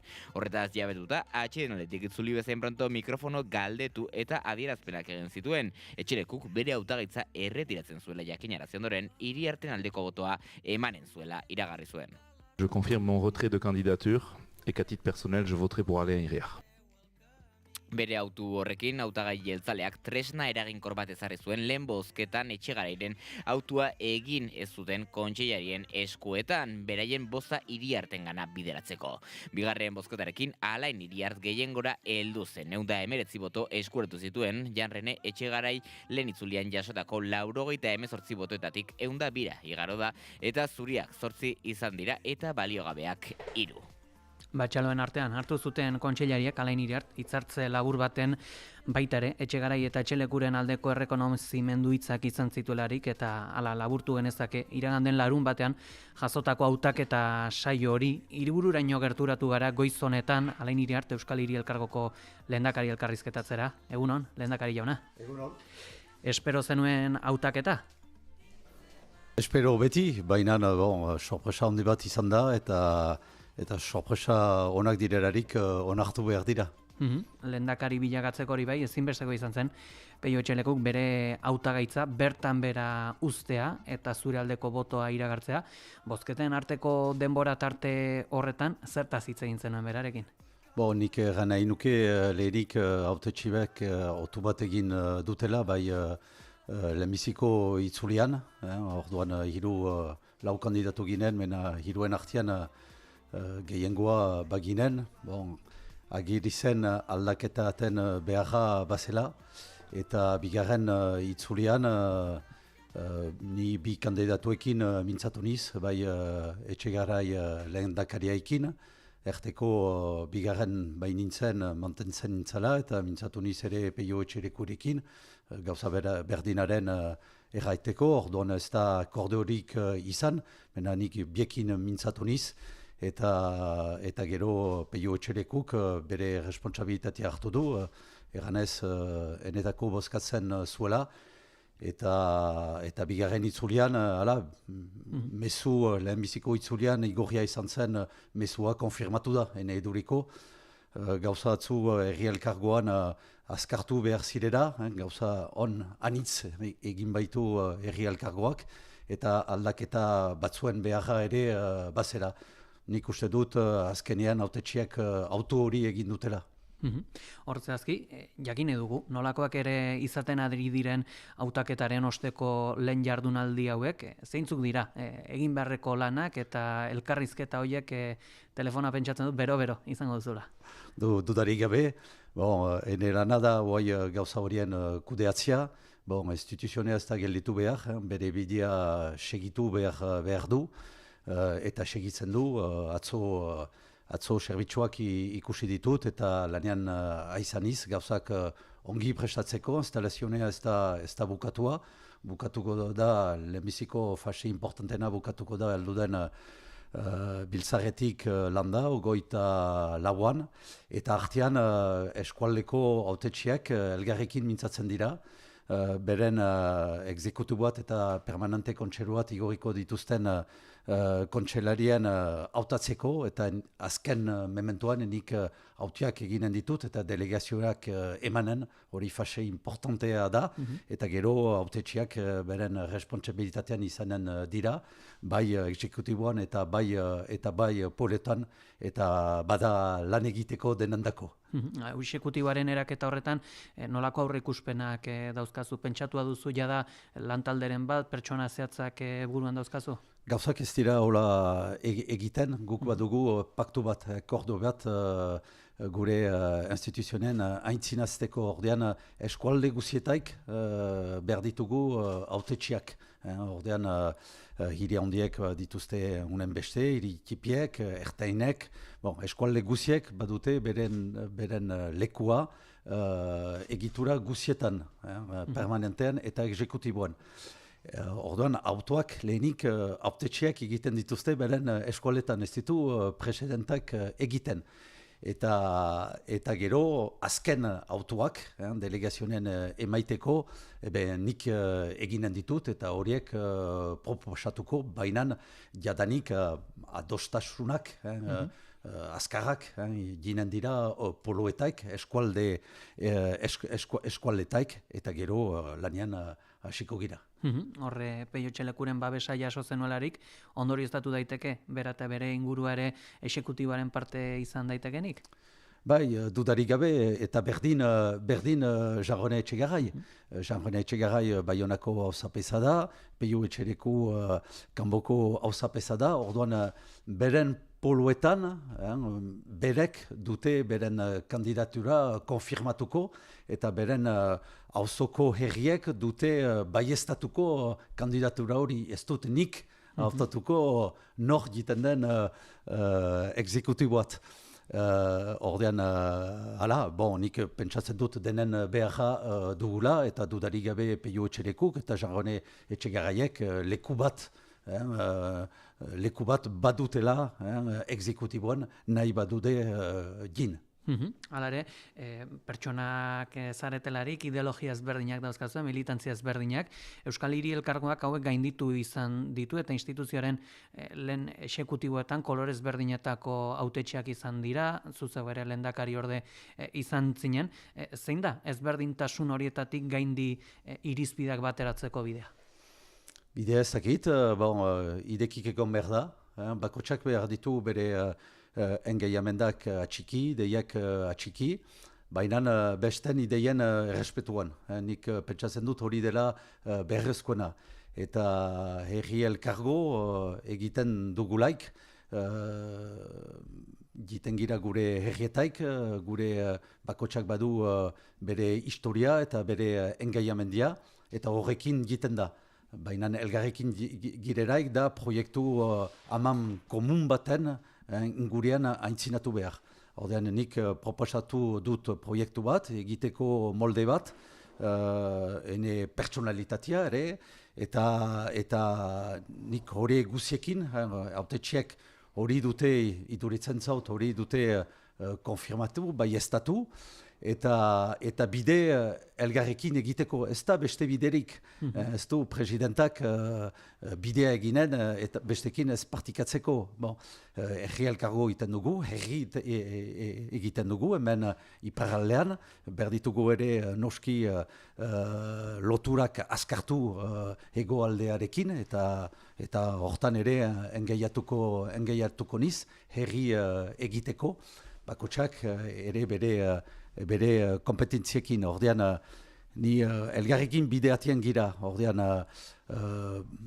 pentsatzen dut hautetxiek beren lekua ukan dutela egituretan.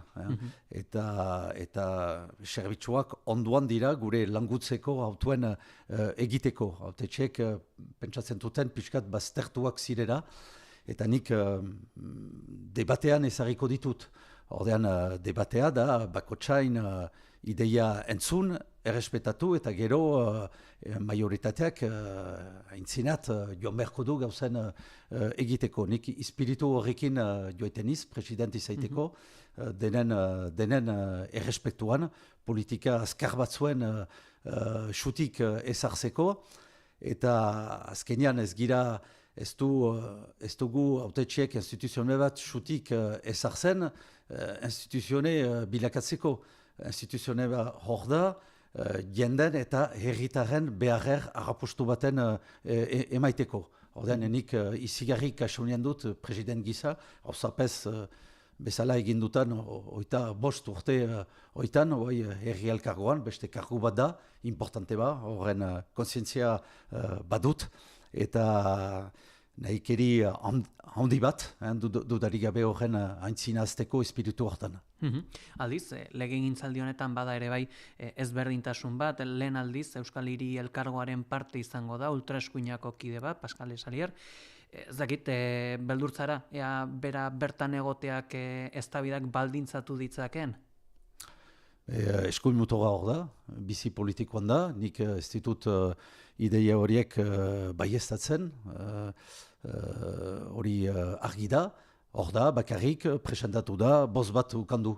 Nik txikitzen dutana da beste autetxi guziek, herri elkargoko eskualerri autetxi guziek, batek ere ez duela bere proiektua edo kandidatura sustengatu, eta pentsatzen dut hori gauza ere on bat, argi bat, ez da azpimarratua izan, mena beste gai batzu baitziren lehenik aldaketa ene kandidaturarekin eta autuarekin, horiek guziekin inbeharko da ere, nik pentsatzen dut ostian ertenien bezala aintzina joan behar duela, besten errespetuan, bestek errespetatu behar gituzte ere, hori importanta da, eta konfientzan hartzen bagira, sentsibilitate guziekin antzinatuko gira ez dut dudarik egiten.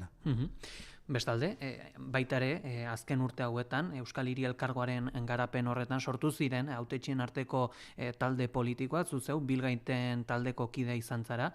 Jakin dugu, Euskal Hiri Elkargoan afiliazio politikoak pisu hartuko du, gehiago, edo zer gertatuko da orain Bilgaiten taldearekin? Xuxen ez dakit. Ikusiko dugu. Hautetxiek azkenean arrazoin dute. Egiten dutena eta besten errespetuan eta legeak kontutan hartzen dituztelaik. Debatea nahi bada, kontradizionia ekarri. Nik pentsatzen dut debate demokratikoan badela leku gauza guziendako. Gero azpimarratu nahi nuke ere, hautetxi talde bat herri elkargoan eta talde politiko bat, ez dela gauza bera, bi hautetxi talde xutik ezagri ziren, batzuk erantzuten talde politikoak zirera, nik eranezake hautetxi taldeak zirera, elgarrekin biltzen ziren deliberuen ikertzeko, hainbeste delibero baitugu, hainbeste dosier komplikatu, eta normala zemaiten dut ere, batzu bilditen, elgarrekin gauza horien partikatzeko, eta debatean zerbait ekartzeko, ikus molde diferent edo ohar bat sustengatzeko, edo ohar bat edo amendakin bat egiteko. Nik pentsatzen dut debate demokratikoa dela. Gero politikain egiteko, eta bat bestein kontra edo opozizione gogor batzuen egoiteko bakotsak hardezan bere lekua, nik horri ez dut, ez dakit horrek leku bat hartuko dienez herri elkargoan nik pentsatzen dut aski lan badugula egiteko, nik responsabilitatean ezarriko ditut hautetxiek, bakotsa bere lekuan, exekutiboan, bizio strategiko baten finkatzeko eta gero urbiltasuna egiteko poluetan herrietaik urbil.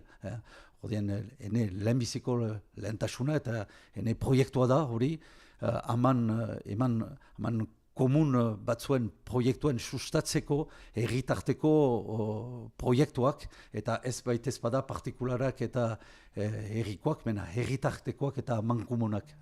Horten, herri elkargoa xutik ezarria izan da horren egiteko. Eta nik espiritu hori berriz xutik eta berotu nahi dut. Eta alare jakin nahi dugu, EH Bairekin nolako harremana izango duzu? Ni Etxebaiekoan iz, eta segituko dut Etxebaiekin, dudarik gabe.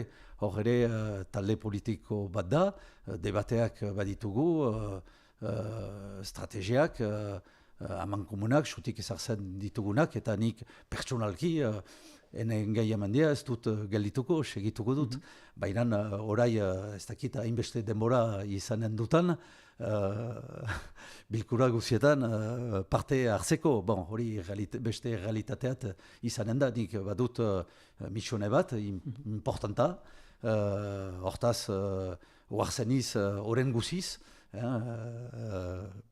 jadanik estapenetik banakien, baina oren guziz eta egun guziz ikasiko dut, eta ni hortan jotake sartuko niz, errandut usten nuela ene postua hemen hiriburun, erabaki handi bat da, badu 25 urte hemen nizala, baditut harreman azkarrak erretarekin, eta hori ere esplikatu behar dut ene herrian, baina pentsatzen dut holako misione bat eta postu bat hartzen delarik obedela buria eta gorputza eta egun guziz hortan hartzia lana ongi egiteko. Eta ni egonen iz ere urbil autetxetaik. Edo zoin autetxi hiri handi, dituzte behar handiak, horiek entzun behar dira, hiri tipi, beste nahikariak, beste beharrak, jandut horiek strukturatu behar direla, lan enpleguak sortu barnekaldean, zerbitzu publikoak eta gero familiak plantaditen barnekaldean.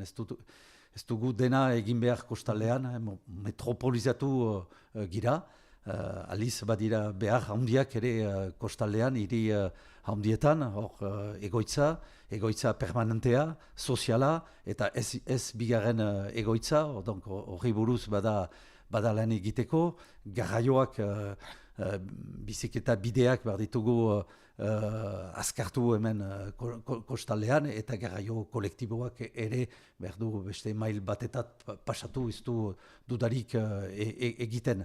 Ordean hor ere beharrak, eta gero bien arteko erriak ere bada arrapostu baten emaitia. Hor ere jendeak badituzte behar handiak, urbileko zerbitzuak nahi dituzte, eta ez hiri handietat joan. Ordean, ni hirugune diferent ikusten ditut, eta hortan badira behar bereziak. Eta behar berezi horiek behar dugu elkartasunean zinez errandut lagainetik miarritzeat. Berriz ere eta erran ezake miarritzetik lagainerat. Elkartasun hori behar dugu azkartu. Behar guziek arrapostu onbat ematiko. Hala ere, lehentasun horietan murgildu horretik jakineko nuke, orain kargua uzten duzularik, herriko etxea uzten duzularik, zure ordezkoa hautatua dago? Ez da hautatua, kontseiluak eginen du, biztan dena gue artean badugu ideia bat, baina ez da mementoa... Diskrezioa, oraingoz. Bai, pentsatzen dut importanta dela. Ordean, bada herri bat, bada kontseilu bat, eta kontseiluak erabakiko du. Elgarrekin bilduko gira, eta elgarrekin hartuko dugu erabakia nik ondoko egunetan egin behar dutana da erran erritarrer zertako hori egiten dutan. Hautatu nute hauzapez izaiteko, mena kontseiluak du erabaki hori egiten, eta azkenean ni listaburu nintzen, kontseiluak izendatu nu, eta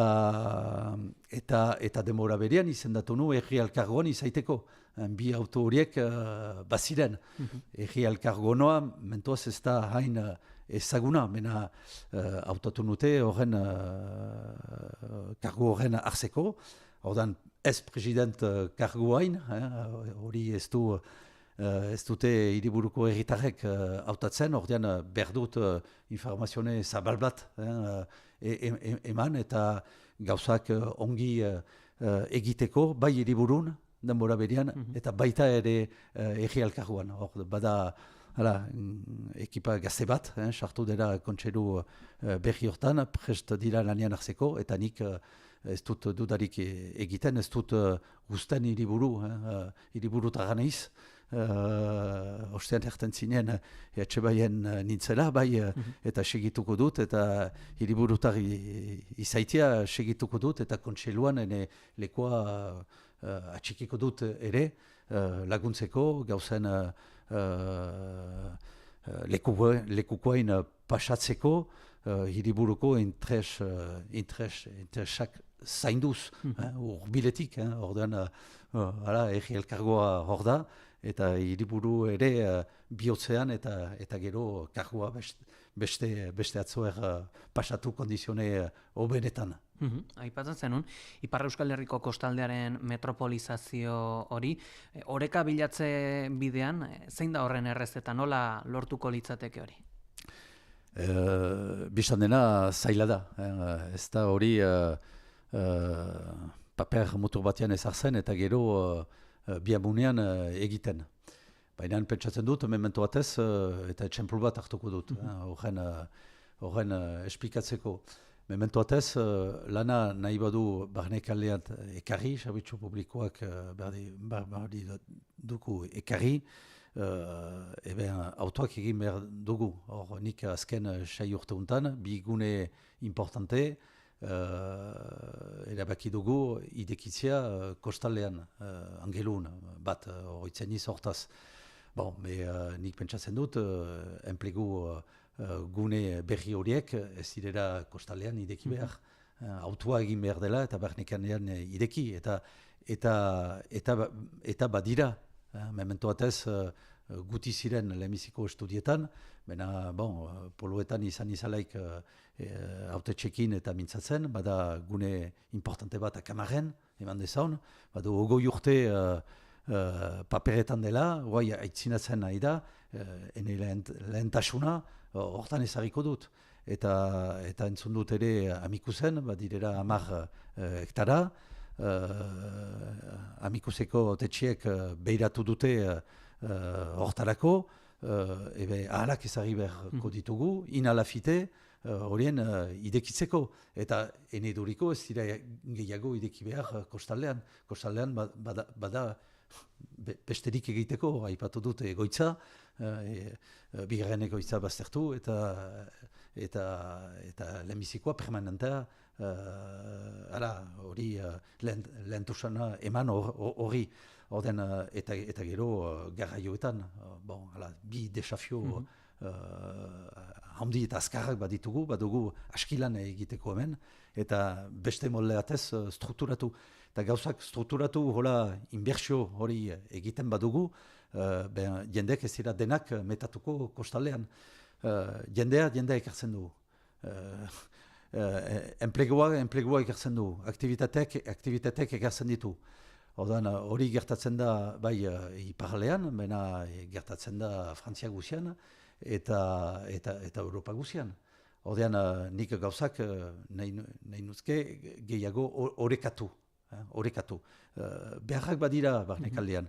Eta gauza hori egiten badugu, jendeak ikusiz aktivitateak egiten alko dituztela barnekaldean, zerbitzu publikoak badirera, enplegua badirera, jendeak plantatuko dira barnekaldean, kostaldean egiten duten bezala. Eta nik pentsatzen dut, oreka hori atxiki behar dula.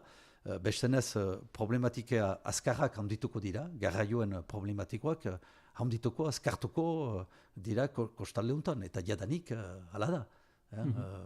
Hiriburutik ateatzeko, duela 10 urte, 10 minutez joeten ginen Baionat, egun gure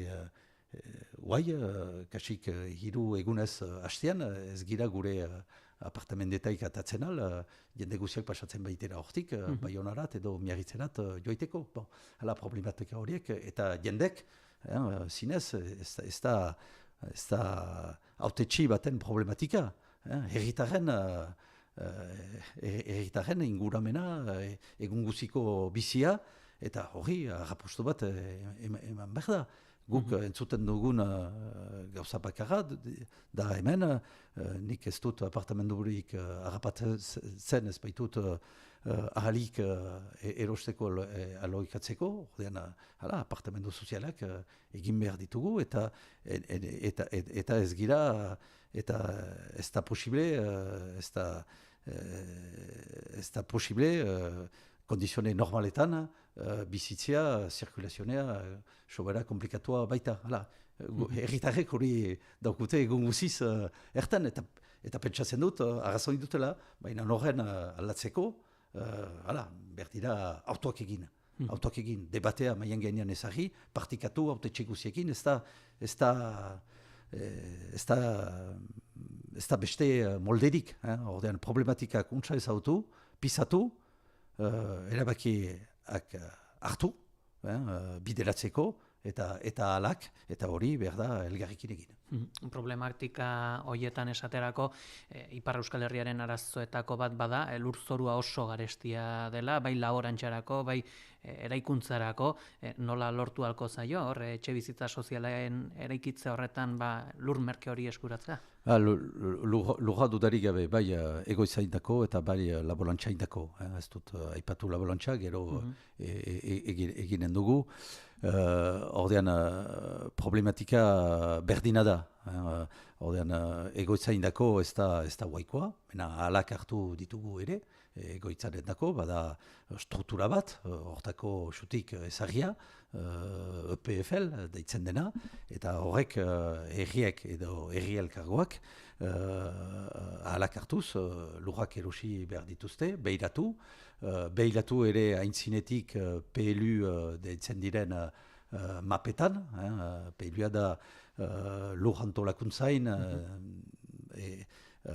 xutek ezartzen ditugun legeak, gauzen gure herrien eta gure herri elkargoen egiteko. Leheno herri bakotsak egiten zuen, guai bost PLU bat ditugu herri elkargoan, eta eskualdeka horiek ikusten ditugu, eta ahalak hartzen ditugu, lurren behiratzeko bai egoitzen egiteko, bai laborantxan dako, edo bai naturarak atxikitzeko. Hor ere autu importantak egin behar ditugu, hortik hasten da. PLUetaik hasten da, eta gero berdi da ere ahalak harrapatu, presioak lurrek baitute beren presioa ere. Orduan, salzet delarik, konkurrentzian gira bai promotorekin, edo bai jendeekin ere. Orduan, herri elkargoak nahi badu eta hor egin nahi badu eta plangintzan hola barima da, derretsua badu erosteko, eta ahalak baditugu EPLF-ekin erosteko. Egun erosi eta mentoaz bihar presio normal batean, eta gero zerbait egiteko, egoitza edo laborantxari emaiteko. Ordean, ez da errez, presioa momentuan garesti baita. Baina guri da kudeatzeko gure plangintzetan gauzen normalizatzeko. Eta hortako berda ere nahikeria, aldaketa egiteko nahikeria. Pentsatzen dut hori herri guziek badutela, edozein xantxibilitate izanez, hortan gira. Eta hori azkartu behar dugu, bai hemen, eta bai kostaldean, eta bai bien arteko lurretan, eta bai barnekaldean. Eta laborantxaindako berdin da, ordean batzutan, eta ikusi ditugu konfliktuak, konfliktu azkarrak, egoitza egin behar da, natulara txiki behar da, laborantxa egin behar da, memento batez, ez dira denak batean egiten al. Orduan hor ere, autuak, mena laborantxako lurrak, laborantxako txiki behar dira. Ez dut pentsatzen, laborantxatik atea behar diren lurrak egoitzaren egiteko. Baditugu posibilitateak egoitzaren egiteko. Eta arront naturarak diren lurrak ere, atxiki behar ditugu, horren beharra baitu bizitzeko. Eta hor ere ostean aipatzen nuen oreka, gure oreka hortan da. Ber ditugu bai etxe bizitzak agapatu egoitzak egin, bai natura errespetatu eta behiratu, gure geroa baita, hori ere, nik... eta horiek guziak maien gainean partikatu, eta partikatzen baditugu, autu honak eginen ditugu. Eta herri elkargoa hor da ere herrien laguntzen, bai gogoeten egiten. Bakotsak atxikitzen baitu bere egiteko moldia herrietan. Pelua elgarrekin egiten dugu, baina horiek, autetxeak elgarrekin mintzatuz, proiektu herriko proiektutik pixkat atea behar da, amankomun proiektu bat zuen elgarrekin egiteko. Enplegu guneak, ez du herriak berak hori hautatzen, egun herri elkargoak du hautatzen. Autetxeak elgarrekin mintzatuz egiten da, eta lur, laborantzako lurrak eta naturarak ere, bakotsak bere eskualdean, badaki, zer egin behar den, zer atxiki behar den. Nik uste dut, hauzapezak ere, ez ditula bakarrik utzi behar, batzutan hautu potolo batzuen aintzinean. Orduan laguntza ere ekartzen dugula herri elkargoarekin. Bai gogoetatzeko, bai engineeria ekartzeko, zerbitzu handiak eta azkarrak bai ditugu, eta horiek esperientzia hori ere badugu, orai, 10 urtekoa, eta horiek guziak gure zerbitzuak pentsatzen dut ere herrien laguntzeko, ezagri behar ditugula prest horien laguntzeko. Demora gainera datorkigu, galdetu nahiko nizuke baita ere, Euskal Herriak egun duen lurralde banaketa dela eta 3 buruzagi dauzkagu, Maria Txibiten Nafarroan, Imanol Pradales Euskal Autonomia Erkidegoan, eta orain zuzeu, Ipar Euskal Herrian. Sentitzen duzu, lehendakari izatearen simbologia hori? Bai, sentitzen dut, orai arte autetxi president lehendakari bilakatu haitzin, instituzionak ikusten nintuen, bai, egia da personalki buru izanez, bai, senditzen dut eta ukan ditut mezuak, rapostu bat emaiten dut lehendakariak, eta fite antolatu beharko ditugu solasaliak, lehenik elgar zautzeko, ikusteko instituzione bakotsak zeiten duen, eta gero ezautzea egin eta pentsatzen dut proiektuak egin behar ditugula elgarrekin. Eta ez baitez bada kongresuak eta biztan dena, ideien emaitea eta hortik abiatuko da, baina urbildu nahi badugu, ikertu behar dugu behar berdinak baditugunez gai batzuen inguruan, bai hiru eskualdeetan, eta behar amankumon hortik abiatuz, elgarrekin ze politika esotik ezartzen aldo dugun. Ordean ez dakit amez bat denez. Baina nik pentsatzen dut ideietik obrarat, pasatu behar dura. Ordean biztan dena urbiltzen eta elkartzen gaituena da eskuara. Ordean ez dakit horren inguruan egin behar den, baina eskuara hor da.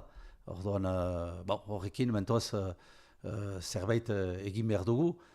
Beste txeplu bat hartuko dut, ez du dauze ikustekorik horrekin duela 10 urte, edo 15 urte, izan nintzen ondarkinen egiturain lehendakari. Eta politika bat xutik ezagik nuen hemen iparlean, eta denbora berean baziren gatazkak eta ondarkinen inguruan, eta problematika berdina, berzuten politika bat eta egitura bat elgarrekin egin. Eta hor bildu nintzen, instituzione hoitaik ikusteko, ikusteko ez ginuenez, egitura bat, amankomun bat egiten al. Ordean, estuduak egin gintuen, baina ez ginuen obratu. Eta nik pentsatzen dut horri buruz joan behar dela. Obratu elgarrekin, eakusteko populu bat girera, elkartasuna partikatzen dugula. Ordean, hartu ditut bi etxemplu diferentak, egun guzietakoa, darkinak, ze politika, nola tipitu, nola inala guti inguramenean ez handeatzeko, eta politika bat, eta egiturak behar baitira, eta gero dudarik gabe bihotzean duguna gure lenguaia, gure harima baita. Orduan, mentoaz hortik abiatu behar ginuke zerbait azkar, akusteko populu gisa gai girera, mugain gaindetik, gure elkartasunain eta gure harimain akusteko. Orduan ez dakit horrek bide egiten duen, baina hasteko nik ideietik obrarat pentsatzen dut egin behar dugula. Donostiako estudiotan dauzkagu Amagoia Mujika Berri Egunkariko zuzendaria eta Iñaki Soto Gara Egunkariko zuzendaria. Egunon? Egunon. Bai, egunon. Egunon. Bueno, egin nahi duzu galderaren bat elkarrizketa amaitu horretik? Bai, ni bintzat galderatxo bat edo bi ingo nizkioke. Lehenik eta behin zorionak, alain, oso pozgarria iruditzegu gertatutakoa, ez ustekoan harrapatu gaitugu ere.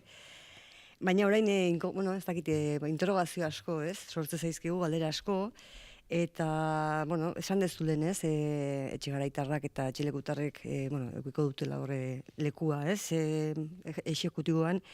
Nola irudikatzen duzu aldaketa hori, oreka hori mantentzeko, ezkerreko abertzalei pixua handiagoa emanez, baina bere kontrako fronte bat sortu gabe. Kezkarik baduzu kostaldeko zentro eskuin horrek orain arteko kontsentsua utzi eta euskaren eta beste gai batzuen kontrako jarrera lizakeela? Nik ez dakit, Xuxen, ze pasatuko den, nik ikusten dutana da lana, elgarrekin egiten dugun lana, ez da beste biderik. Orduan, bakotxak bere sentsibilitateak atxikiz, bere engaiamendiak atxikiz, partikatzen dituguna, dira kompetentziak eta elgarrekin elemaiten ditugunak. Orduan, herri elkargoa, orai Alain Iriarrek du hartu lehendakari postu hori, besteatek hartzen altzuen, baina egiturak eta kompetentziak hor dira, eta lana egiteko hor da, eta egin beharko du lanean. Orduan, nik errandut exekutiboan eta Jarone Etxegarraiek nahi badu eta izanen da berez exekutiboan, Baionako hauzapez baita, eta herri handiena, eskoleriko herri handiena, kapitala, eta Peio Etxeleku da hauzapeza kanboko hauzapeza. Horiek beren bakotxak nahi badu parte hartuko du, eta behar du ere hori baieztatu bere eskualdean. Ordean badugu pakto bat, elgarrekin xutik ezarria eta bozkatia mandatua finitzean, eta berriz bozkatia joan den egunean. Ordean lege horiek denek errespetatu behar ditugu. Bakotxak atxikitzen ditu bere sentsibilitateak, mena akordioa hor da, egiturak xutik ezartzeko, eta hori presatiena eta importantena da, horiek xutik izardetzaun kondizione oberetan lanean hartzeko. Nik ez dut beste biderik ikusten. Gero politika sartu nahi badu opozizionak akerta azteko politika sartuko da. Mena nik pentsatzen dut hautetxiek ez dutela hori nani, badakite gure instituzionak bat duela leku handi bat, politika azkar batzu ezagri ditugu 10 urte ontan, bakotxak egiten zituen bere herri elkargoetan, 10 giren. elkartu gira, indar gehiago izaiteko, zerbitzu gehiago egiteko, gure herrien laguntzeko, eta ikuspegi zabal baten izaiteko, eskualegikoa, eta eskualegiko beharrer agapostu bat emaiteko. Ordean nik pentsatzen dut eta konfiantza dut hautetsi guzietan, ongi ere manen dugura instituzione hori, eta badugu zonbait bi haste, horren egiteko, denbora laborra da, bena badakit jadanik eskualde guzietan hautetxiek biltzen direra eta autu batzu egiten, eta gero proposatuko dautate beren autuak, eta nik azkenak eginen ditut, eta elgarrekin erabakiko du, eta gero biamunian hori pasatuko da 24an, eta nik biamunian nahi ditut gu ere egiturak eta serbitzuak eta hautetxeak prest izan diten lanian hartzeko. Kargoak hartuko dituzte, baina denbora berean lana egiteko ere hartuko dute. Eta ni horiz gauza horien kudeatzeko eta aintzina ere maiteko konfiantza dut hortan, jendetan konfiantza dut eta jo aintzina. Iñaki, zerbait aipatu nahi badi duzu, zuk ere? Bai, zorionak lehenik eta behin, sorpresa honak ondo hartu behar dira eta guk ere ondo hartu behar. Hori hartu dut, ez dakit nola jendek hartzen dituzten, baina enetako sorpresa hona zen, eta onartu behar da. Hautetxiek autu bat egin dute, hori respetatu behar da, auto bat egin dute eta horrekin bide eginen dugu. Bai, 10 urte eta gero sendotu da erakundearen ibilbidea eta batera dinamikakor jarraitzen du eta herritarren 72% instituzionalizazioan sendotzearen eta garatzearen aldeko jarrera bat dago. Alegia badago agindu demokratiko bat instituzionalizazio horretan aurrera egiteko. Hor dago alde batetik Alsaziaren egoera, hor ere badegalako eztabaida bat deszentralizazioari buruz, eta beti dago estatus bereziko lurralde kolektibitatearen auzia. Nola ekingo diozu erronka horri edo zein da zure non kokatuko dezu erakundetzearen lehentasun hori? Bai, nik, pentsatzen dut importanta dela baterak ere maiten duen gogoeta eta desmartxa. Eta gizarte zibila eta zonbait hautetxi denen artean gogoetatzeko. Horai, ez dakigu ze estatu motari buruz joaiten giren, horiek guziak ikertu behar dira. Nik erran nahi nukena da hautetxiek behar dutela debate hortan leku handi bat. Horai arte, gure herri elkargoa, hirigunea sortu aintzin, etzen dauze ordean aniz gauza ikertu ginuen, estatutu berezia, hori galdin ginuen, eta estatuak beste harrapostu bat eman zaukun, eranez herri elkargo bat.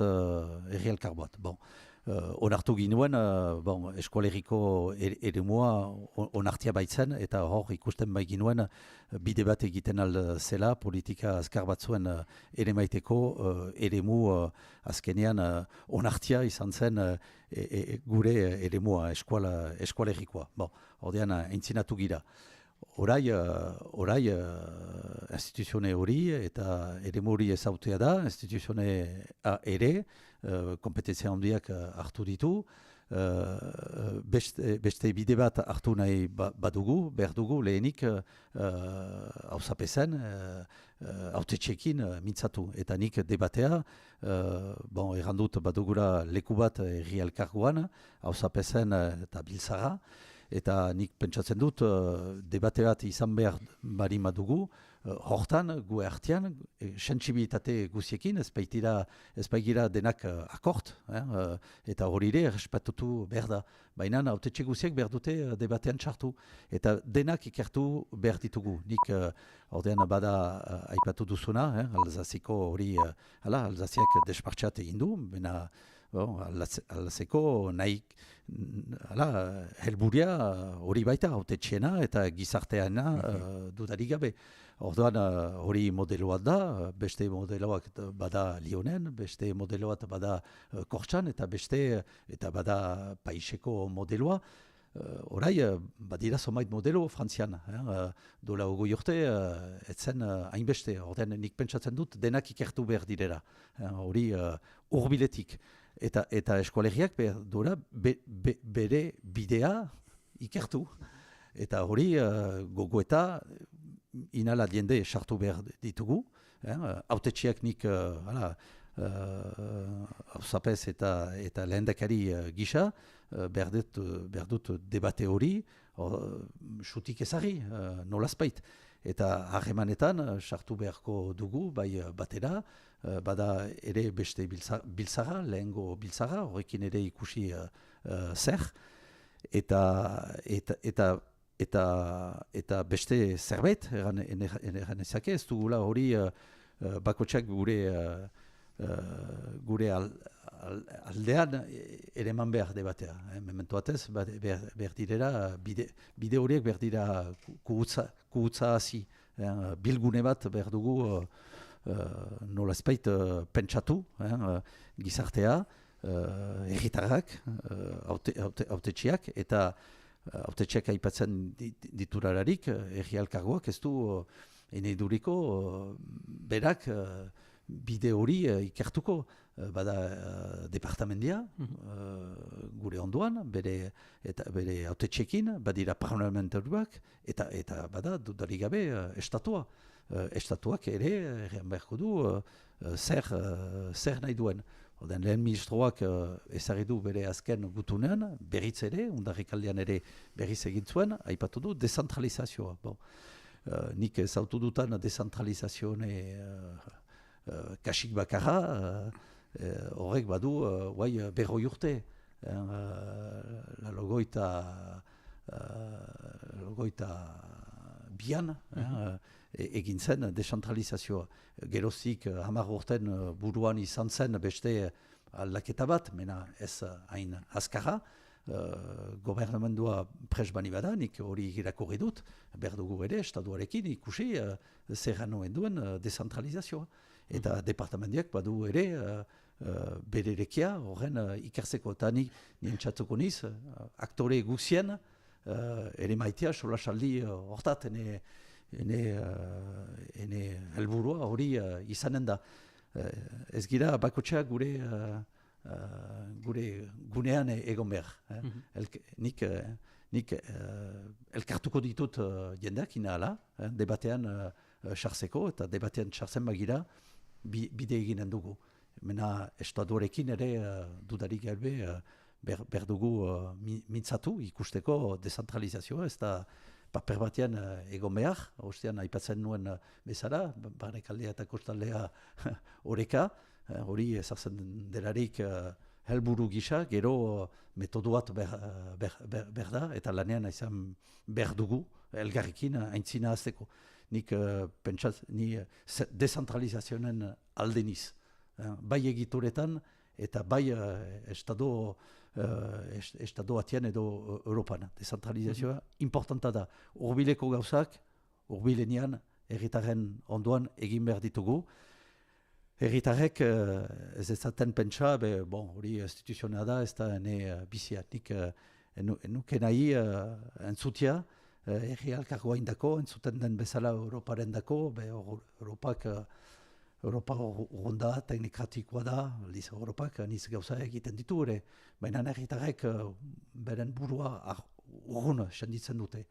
Eta herri alkargoa indako nik nahi ditut berriz lehenik hautetxeak egituretan sartu, konzertazionean gizarte zibilarekin, eta herritarretaik hurbil, eta beharrak zinez hartu, arrapustu baten emaiteko. Hemen txen utzi beharko dugu, denbora gainera heldu zaigu eta izango dugu, parada. Plazer handi batekin, parte hartu dut, mintzaldi hortan, eta agian entzun gituztenek, zerbait ikasi edo ipagalde gure xoko untaik eta hementik ere esperantza badera erri guzietan den bezala. Orduan esperantza hori behar da atxiki eta berotu eta ni horri buruz joeten iz. Mezu horrekin gelditzen gara, Alain Irart, Euskal Hiri Elkargoko lehendakari, eskerrik asko gizonetan naiz irratian izateagatik, baita ere eskerrak, Amagoia Mujika eta Iñaki Sotori, nahi duzuen arte, hurrengor arte. Bezarka bat. Aio.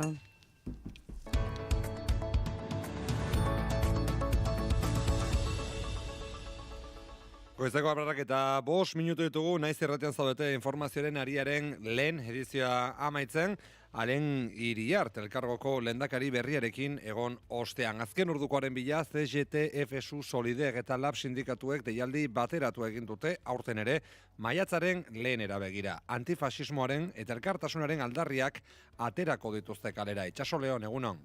Egunon, egunon entzuleok, aurten ere indarrak batzea lortu badut ere, oraingoan betiko ibilbidea pixka bat aldatu, eta Santa Ursula plazatik Merkatu plazara egin ordez, Gaskoien plazara egingo du bidea manifestazioak. Hain zuzen bukaerako plaza horretatik gertu aurkeztu dute mobilizazioa sindikatuetako ordezkariek, zupean bertan, ez dirudi Baionako auzo langiletara jotzeko autua ausazkoa denik, noiz eta eskuin muturraren, Lekornuren gobernuaren eta patronalaren aldetik, langile prekarizatuenak gero eta estigmatizatuagoak eta errudun gisa aurkeztuak diren.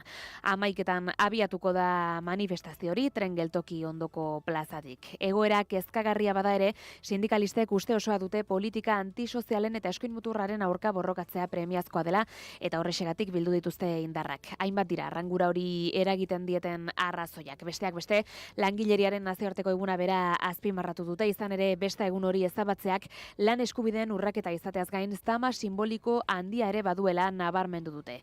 Gauzak horrela, intersindikalak erantzun kolektibora jotzeko deia zabaldu du horretarako hainbat aldarri ezarririk mai gainean maiatzaren leheneko beste eguna mantentzea, emakume eta gizonen arteko lansari berdintasuna, lanbide arteko gutxieneko soldaten eta indize puntuaren balioa emendatzea, erretreta osoa 60 urterekin eskuratzea 37,5 urteko kotizazioarekin, enpresa handi eta oso handientzako gizarte kotizazioaren salbuespenaren amaiera 2019ko funtzio publikoaren legearen indargabetzea eta langileen babeserako urtean hitzeko plana lanbaldintzen okertzea eta lanistripu larriak ugaritzea saiesteko.